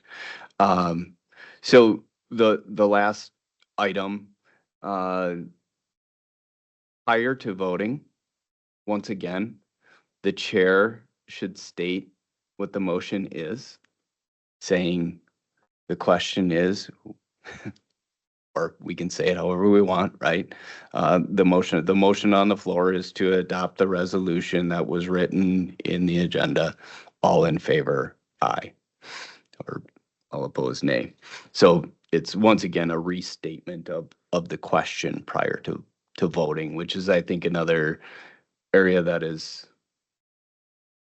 one that isn't done uniformly amongst committees. It's obviously a lot faster to just say all of them, but Yeah, I think sort of the key to this isn't the exact language. It's making sure you get all of the beats in the process.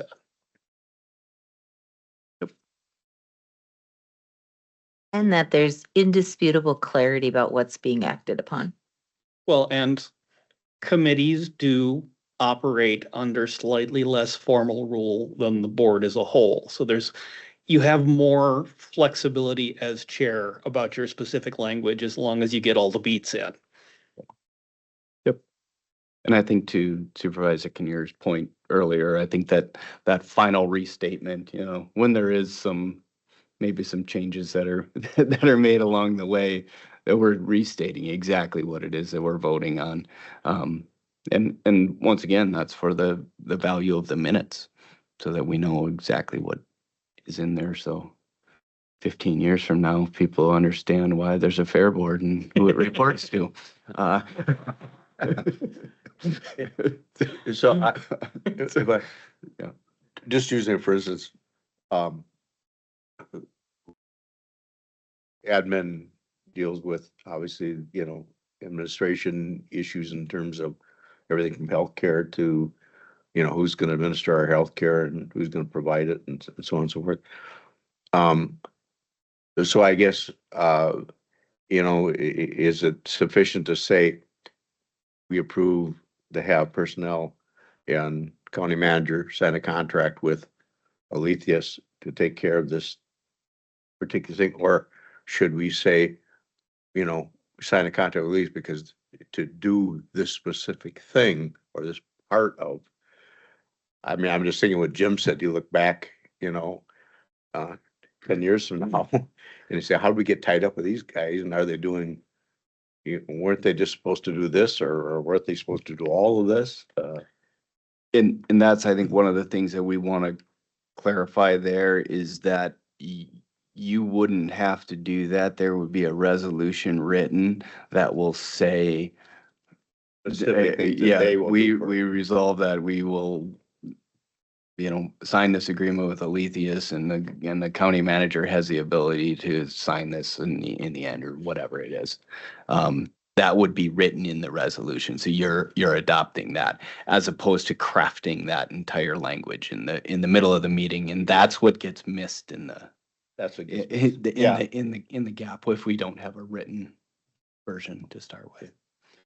And to be clear, those have been resolutions. Jenna's here. She's gonna say, I wrote that resolution. So-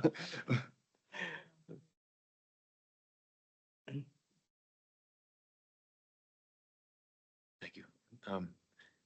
Yeah, I'm just curious about the minutes and if there are rules about the amount of detail in them and if that's something that you're reviewing too, or if it's just the meetings. I haven't gone back and looked at all of them, searching for typos, but I would imagine that they may have become a little more lax due to the recordings that have been happening over the last 4 or 5 years, maybe not.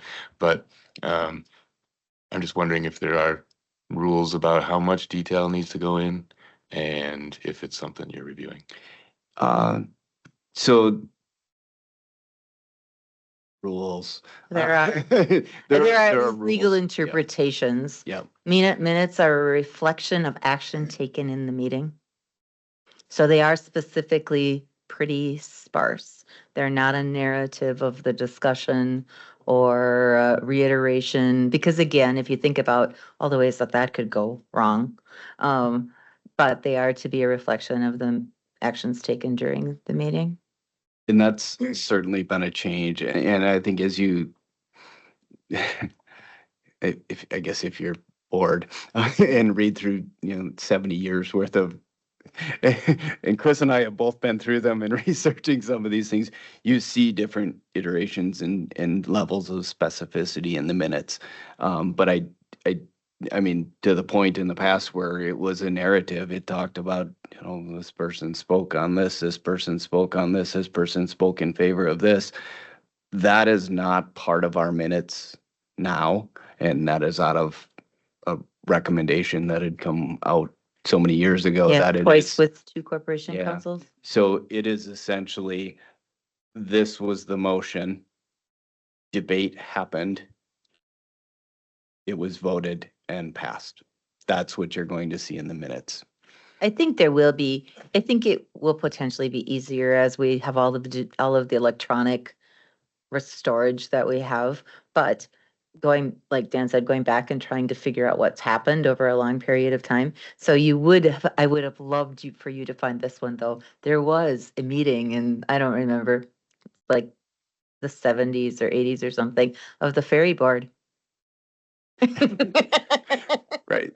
Not FERRY. No. There may have been one of those, an actual ferry board, but this was a FAIRY.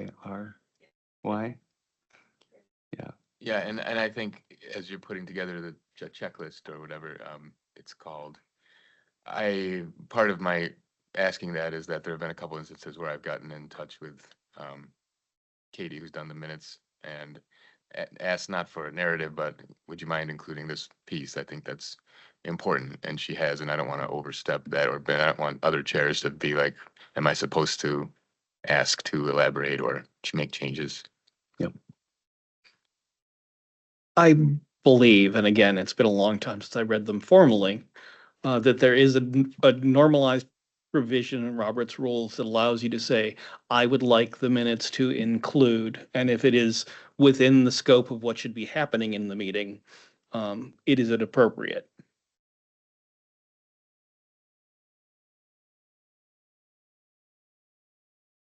Is that allowable from the floor? In other words, if we're having a meeting and if I said I would like the minutes to reflect that such and such happened or there was a lot of people voted, spoke positively, or a lot of people spoke negatively. I don't know. I've heard that in meetings and We can do some research around that. Yeah, I Tim want could do to, some research around that. I don't know why I said we. Just around where can that come from? Because so it's different, but sometimes we receive correspondence or there's a public speaker who says, and I want that reflected in the minutes. Yeah. It's like, well, that's not gonna happen because that's not how it works. But if indeed we can clarify that, I think that would be good. Yeah, I was gonna say that because I remember reading some minutes of some meetings in the newspaper over in a situation of putting in wind towers, for generation of electricity. And, people wanted it to reflect that this member of the, board, said or did something or whatever. And I don't know, I thought it inappropriate at the time. Yeah, we'll need to poke at that, but if I'm remembering correctly, the situations in which that is appropriate is if it is a member of the body asking that the minutes reflect a specific action taken within the scope of the meeting. So I would like the minutes to reflect, you might normally be taking a voice vote, but I would like the minutes to reflect that I am abstaining from this motion and this is why. And and if I'm remembering correctly, under certain circumstances, that is appropriate, but not under all circumstances. But man, that's a long time ago. Yeah, thanks.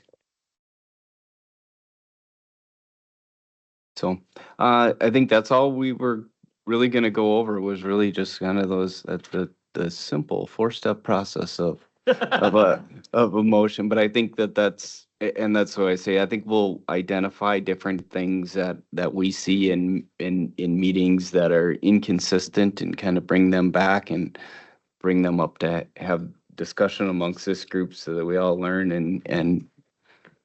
and become more consistent in how we manage all the meetings. In the year 2525, when you adopt the new rules of the board. Yeah, that's a huge thing to remember as we're doing this is going to be a big process. And we are at the front end of that process and expect hiccups. If no one else has anything more on that, Supervisor Steen. Yes, legal Jim there. I got something for you to look forward to. I think probably in my earlier life as a village president, I ran some meetings that were not according right down Robert's Rules of Order. My question is that the obvious intent was there, but perhaps the exact steps were not followed. Could you research that for me and tell me that it's obvious what the intention was, but maybe you didn't follow Robert's Rules of Order and I'm not looking to get sued? Does that make sense? Will do. Again, as a general rule, the basic assumption is that if the intent was clear and you were in the general realm of the rules as they ought to be, and no one has objected, you're probably, but not always okay. That's my recollection of, I think I had that conversation with Nick at one point, and maybe with I can a couple concur. other folks. I Anyway. concur. This is a bit of a trailer for a future conversation, but I just want to plant the seed. Another cute, and there's a slight bit more flexibility to this than in committee meetings than in the board as a whole. But comments in discussion are made to the chair. And they are in the affirmative of what you want to have happen, not in debate of the negative, like Vaughn was full of beans when he said this or that or whatever. I would say, well, I really believe solar wind farms are amazing, and this is why. I don't say Vaughn's full of beans because he believes in solar wind farms. Oh, he's from Boyceville. That's my case. Okay, we're gonna move on to item 7. Reports, resolutions, and ordinances to the county board from the executive committee. 2025 budget adjustment, health department and CJCC. You have that in your packets, I believe. Does anyone need any clarification? All right, then I would need a motion and a second to proceed. Supervisor Calabrese actually got ahead of you. I will call you for the second if that's fine. All right, is there any debate on the topic? All right, hearing none, you have the resolution before you. Are you all ready to vote? Yes, sir. All right, we are now voting. All in favor? Aye. Any opposed? Motion passes. Well, that's why I said it was in front of you. What did you say? Right. When he called for the vote, you said we're now voting. I said the On the- resolution in front of you. Well, not in front of me, because, but anyway, but thank you. Appro- 7B, approval to move forward with contracting with Tyler Technologies for priority-based budgeting tool. Does anyone have any questions for clarification? Supervisor Headland. Do we have an idea of the cost? So in everything that we just told you about how we provide stuff in writing, we just totally violated every one of those principles in this particular thing. So with the chair's permission, if I can give a little bit of background. So we do have a proposed cost. The reason it didn't come to you in terms of written form is because we think that the quote is old enough, it's a few months old. Generally, there's an end to those, that we need to go back and ask them to refresh it if you choose for us to move forward.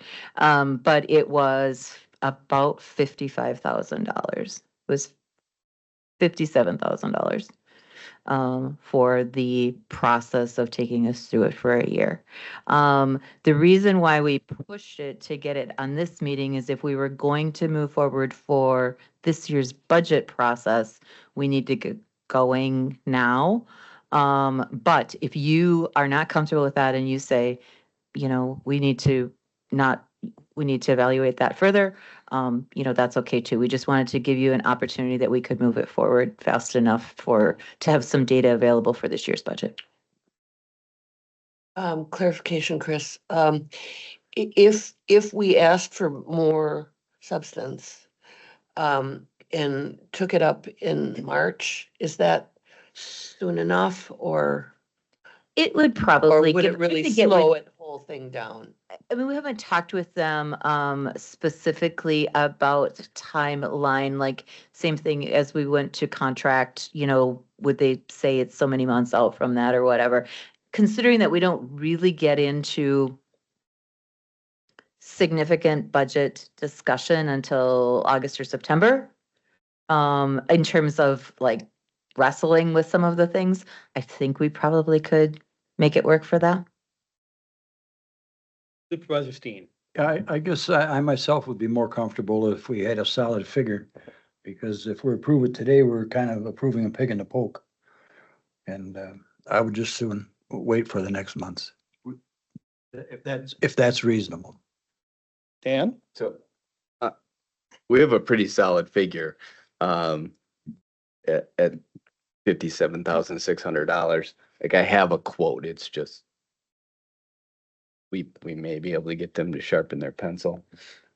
Yeah. But But yes. any other? Hang Supervisor Bauer. Do the department heads, what kind of time do they have? They said it takes an hour a day or a week or but could they put more time into it to speed the process up a little bit to just, if they have the time? If they don't, I don't want to put pressure on them either. But I was just wondering about the time that they have. Maybe they don't have time at all. Yeah, I really see this initial purchase of the product for this year. I see the value of it giving us that inventory. And I think refining that inventory should be a relatively quick process. So it might say, let's say it's in the Department of Administration. In the Department of Administration, your HR department does recruitment. That's one of the programs or services that they provide. It would say they have 0.3 FTE in recruitment. I don't know, whatever. And it's valued out at $6,000. I don't know. I'm just picking up winging numbers out of the air. I think that and then it lists 10 other things. And if when Jenna looks at that list, she goes, well, yeah, we do recruitment and these other 8 things, but we don't do that 9th thing, or we don't call it that. I think that fix is going to be fairly short. I think really delving into the insights, as he calls them, or the recommendations, I think that's going to take some more time. But Supervisor Steen. Yeah, if I'm understanding things correctly, if we approve this today, it goes to the full board next week anyway. Is that correct? I think it has to because you're gonna encumbering some expense. I have it on the agenda to go to the full board. Okay, so, my question is, and you say we got a firm bid? Effectively. All right, well then, if a motion was to state that we approve up to so much, and if you can get him to sharpen his pencil, would that be appropriate? That I would think be that would appropriate. Well, then I would make that motion that we approve it that, what was the figure there, Dan? 57.6. That we move ahead, not to exceed the, 57.6, figure. Do I have a second?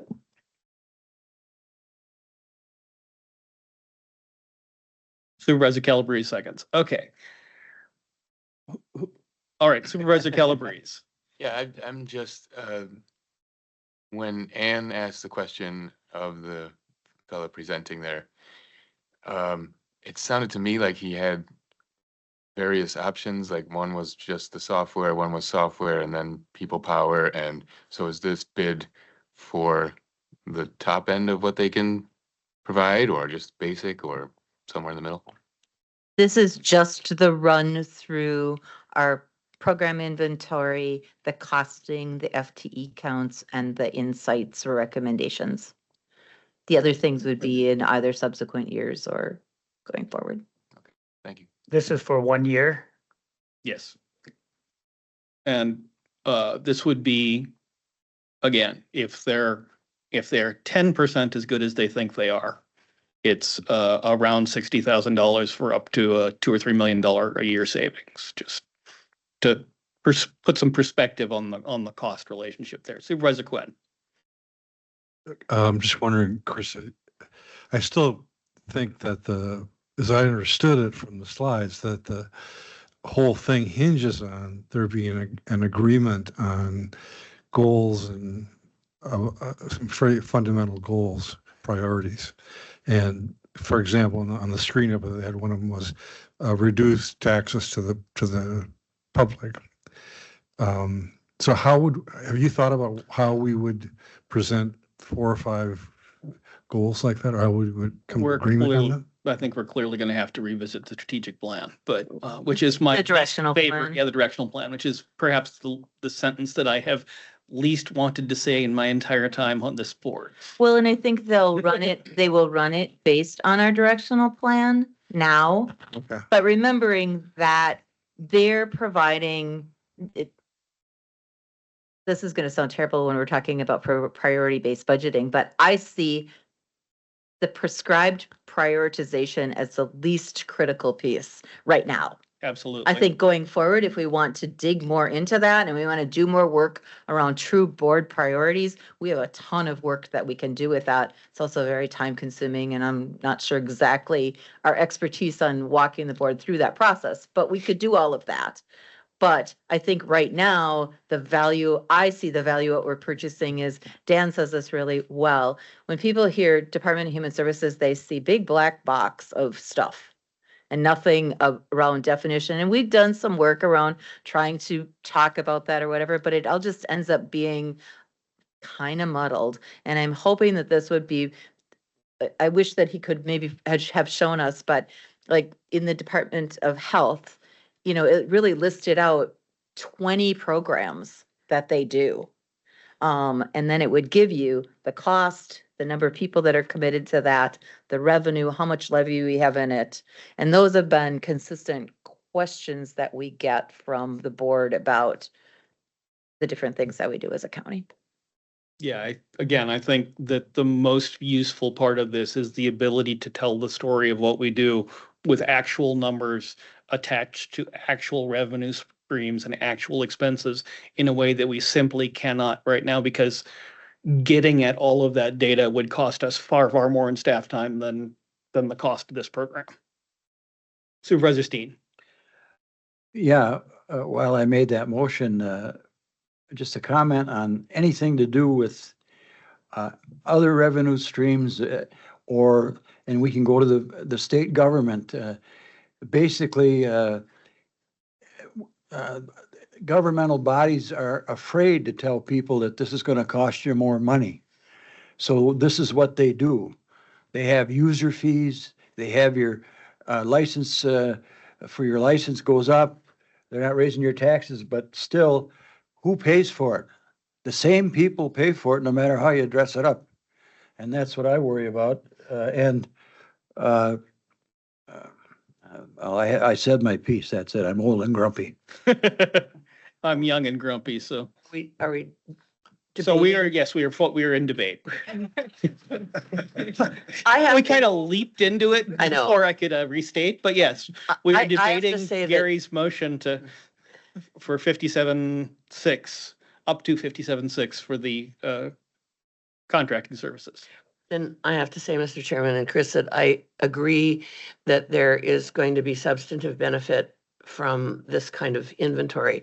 I think where we're going to fall down is that we haven't, I mean, the last time we did any prioritization exercise, we ranked whether law enforcement was more important than human services. I thought it was the worst job that we do. Anyway, but I do have some very significant and substantive concerns about how outcomes and benefits to our clients get derived in a system that is this sort of mechanistic. I just, he was talking about child support, and like there are a whole lot of outcomes that come with child support. So I've got misgivings about, I think probably more like the next pieces and how this gets implemented and utilized, because evaluating our outcomes is a really significant task, and they're not going to do it. Well, so one of the things that I think is useful about this, so our previous budget prioritization exercise, part of where it fell down is we were not able to say, well, this is a service that we have to provide. There is no point in us having a discussion about prioritizing whether it exists. This is a service that pays for itself. Getting rid of it isn't going to save the county any money. So being able to say fairly definitively that our discussion about priorities is confined to these things that we actually have data on that we can affect is in itself a valuable service. But I absolutely share your concerns. That's one of the reasons why I feel that, if even they can identify even 10% of what they think they can, there is value in that, because I think, I don't think we have much slack in our budget, honestly. But I am sure we have places where we could be using our funds better. And the question is, what are they? And we don't actually know.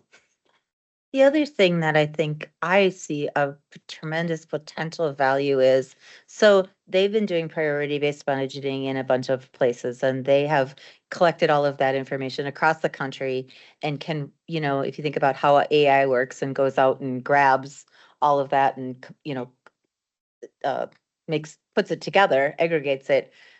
But they also have joined with Tyler Technologies, which runs ERPs all over the country. And don't tell me they're not mining that information out of those ERPs to do the same thing, so that there's a pretty robust bucket of information, and they know what's happening. They have a finger on a pulse in a much bigger way than we can have around what other places are doing to do this more effectively. And maybe it doesn't, in the cost savings are negligible, but they make us more efficient and we can do what we do better. I mean, hopefully, I believe that there's always probably ways to make money. We see ways sometimes that we think probably could change and things could be different, but. Well, and I think one of the values of this is they are working with all sorts of counties and municipalities and public entities all over the country. And some of those bodies are substantially more liberal than this body. Some of those bodies are substantially more conservative than this body. They have a great deal of experience in having that conversation with people to try and identify what you really value. And I don't see this as we have found a way to cut funds. I see this as we have found a way to figure out what we're actually spending money on. Supervisor Steen. basically it gets down to what our county wants to deliver for our residents. What are the county board's values? I think that's what it gets down to. Thank you. Yeah. Anybody else? All right, then the motion was to move forward on this at a cost up to the 67,000, 57,600. I got this, 6 and 5 keeps shifting in my head, the 57,006. And then this will, of course, go before the board, so it's not like we are deciding to spend the money right now. We are simply deciding to forward the process. Anything else? Then again, oh, sorry, Supervisor Quinn. Thought the motion was up to, Yes, up to. okay. Thank you for, yes, thank you for the clarification. So spending up to 57.6 and bringing that before the board. I will count that as my restatement before asking for your votes. All right, all in favor? Any opposed? All right, we will move it on to the board and continue this discussion, I think at probably much greater length. Okay, item 8. Review of reports, resolutions, and ordinances coming to the county board from the standing committees, Committee on Administration. Okay. All right. Committee on Administration resolution revising the inventory of job classifications. This is just coming for our review. Does anyone have any questions for Supervisor Headland or probably Jenna? Supervisor Headland? No, it's, and again, it included in your packet and in writing, what it is and what we're looking for. So based on that, I would, make a motion to approve. Oh, well, this one's review. We don't need to, Oh, yeah. it's just coming up Just from the pass it committee. on. Or just say I'm in favor. How about that? You are certainly welcome to do that. Okay, all right. Item 9, reports from the standing committees. Yeah, let's start with Supervisor Prochnow before I forget him again. All right. Thank you, Mr. Chairman. Highway met this morning. Field operations are still doing some snow removal here and there. Not a lot of snow so far, but still little snowfalls. Still doing a lot of brushing, maintenance on the state roads and the county roads. Shop operations, we're repairing the equipment. We're fabricating the second plow truck at this time. Got the first one all done. We actually are demoing a fleet repair management software to help maintain the fleet in a lot more efficient way, I guess. Engineering projects, County Road B, the 94 North project is completely done. The good news is it did come under budget just a little bit. Bad news is, everybody, I don't know if you've heard about the County Road B or Cedar Falls Bridge project. That bridge has been lowered to 20 ton. That bridge was built in 1935. It's not on our repair list right now, but we're going to hope to get it on there within the next 5 years. It's going to be a very expensive bridge to build back. It's going to have to be completely redone. That's really going to be hard on the budget at that time, but we'll get more numbers at that time. Otherwise, we're still working on the road construction for next year. The other big news was probably Highway 25 and County Road BB. They're redoing Highway 25, repaving it next year, but maybe by 2030, they're actually looking at putting a roundabout out there. A lot of accidents out on that Cedar Falls Road and BB, then 25 there. So that's what I got. Thanks. Thank you, Supervisor Prochnow. Supervisor Quinn. Thank you, Mr. Chair. The PR&D committee has not had a real big agenda lately, but we have a long discussion about the comprehensive plan at our last meeting. We have had some staff turnover and a few things that have kind of slowed that process down, but we have a new county planner Tammy Traxler, who is, I think, is going to continue to do a really good job, and is, I think, really passionate about getting this project going. So we agreed, the committee agreed that we would try and wrap this up, if possible, by next March or April, before the board elections potentially change things too much. And we have a year-long schedule that's in place, and every 2 months, we are going to devote about half of our meeting, if not more, to discussion of progress. And so pretty soon you'll start seeing, I think, some survey work going out, some local meetings, some focus group meetings to try and get people to talk about their goals and visions for the county, issues, opportunities. So that's pretty much what we did at our last meeting, moving forward. Thank you, Supervisor Quinn. Supervisor Headland.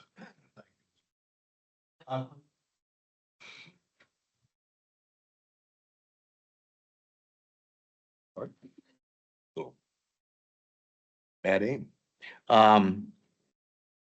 Our committee on administration last met Thursday, January 23rd. Besides, I guess, basically our normal set of business, which where we hear staff reports from this different departments that report to us.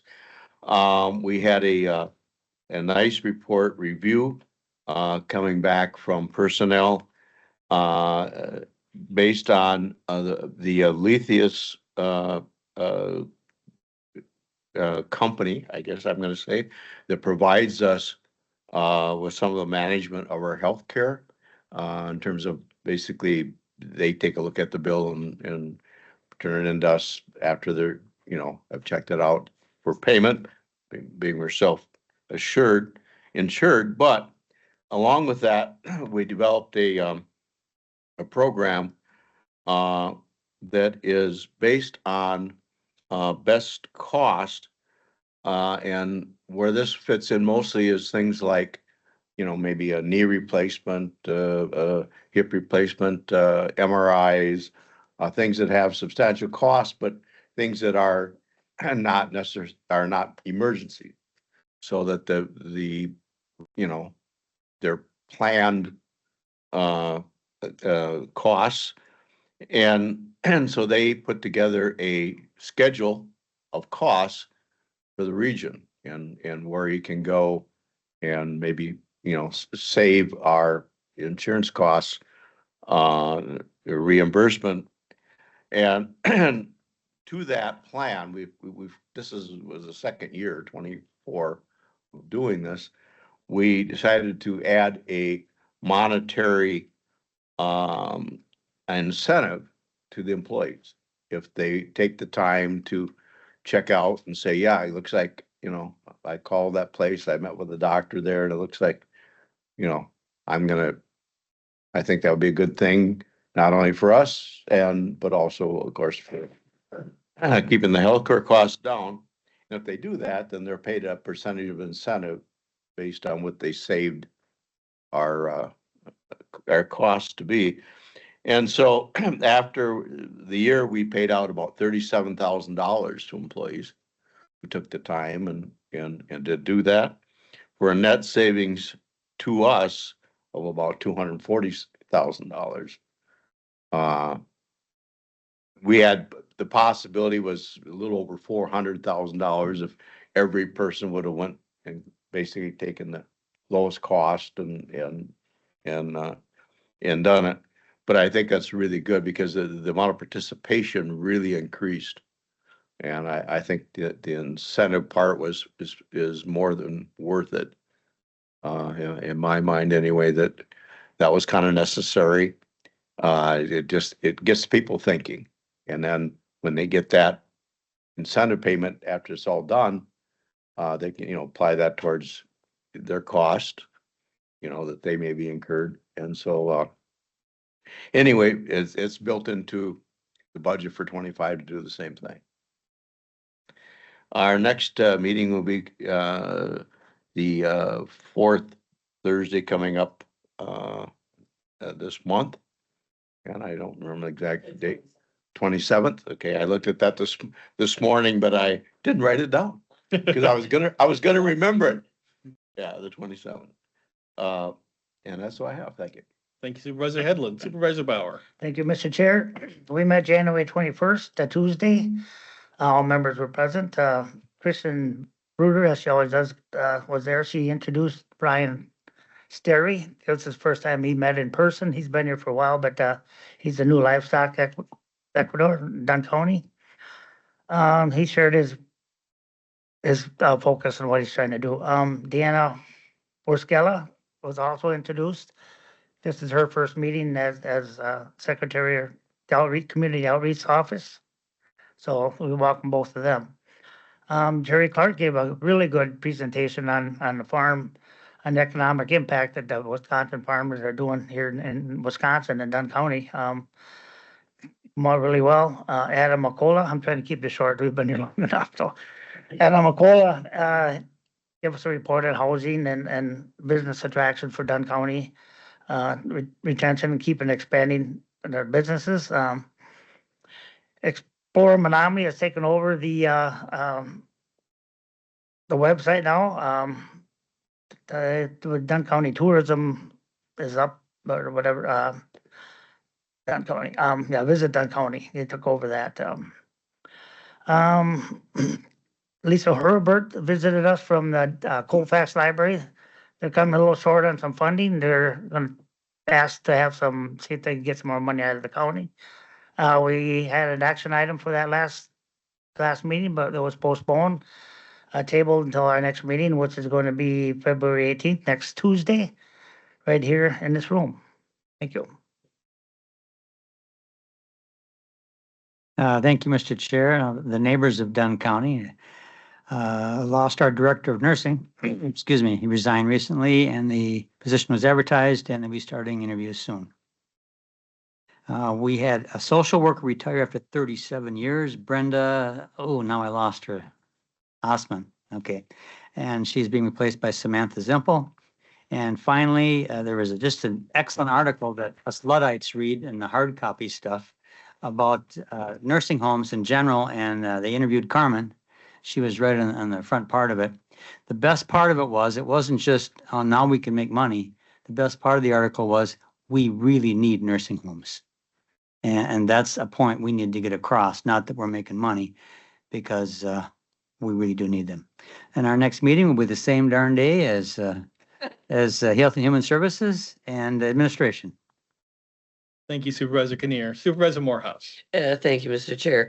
Yes, we last met on January 23rd and are going to meet again on February 27th. We had our usual great reports from all three departments. Greg spent quite a bit of time talking about VA health benefits and how veterans access them and so on. Paula gave us a really fabulous set of data on out-of-home placements, which are, of course, are terribly expensive. And Dr. Hall, particularly, one of our citizen members, had raised some questions about out-of-home placements, and the data were great. And I'm being brief. Everybody is good. Budgetarily, we'll be returning some amounts of money to the general fund, sort of wrapping up, particularly DHS and their slow reimbursement rates.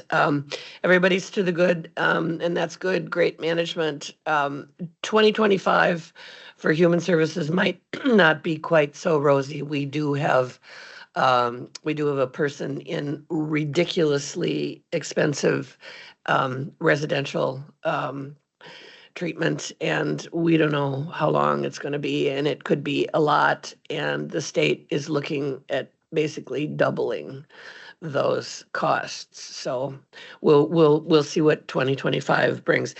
We reviewed our vouchers and we approved a resolution. We had discussed it before for the health department charging fees for inspections, restaurant inspections, food providers, hotels, rooming houses, and so on. the process that the board has worked out with them is that they are attempting to recoup someplace between 70 and 100% of direct costs for those kinds of things. Some of those increases, however, are kind of on hold because it appears that DATCAP is about to redo the whole statute and likely going to increase the rates that they charge to people. So the health department is being, I think, pretty conservative about raising rates for our consumers, if you will. And our next meeting is February 20th. There you go. Thank you, Supervisor Morehouse. Supervisor Vogel. I have a very short report because we did not meet at the end of January. So our next meeting is February 26th at 5 p.m. here. Thank you, Supervisor Vogel. Or John, who had to leave early. There's no report. So our next meeting will be March 12th. Chris, you appear to have a thing that you want to share. I do. I'm sorry to prolong your time, but I want to go back to 7B. So you did a motion approval for moving forward with contracting with Tyler. I want to just clarify in thinking about it and how it should come to the board. Dan would do a staff report. I would propose that I bring it forward as a standalone budget adjustment. And then they can actually take action on, and it would be a 3/4 vote. And it would be, I'm just trying to think of a format to bring it forward to them where they're actually taking a formal action on something that's written before them. And I think a budget adjustment might accomplish that. And then Dan could do a complimentary staff report. 2/3, sorry. 2/3. Wrong. Yeah. Does that seem That realistic? seems, I mean, that's probably the simplest way to do it.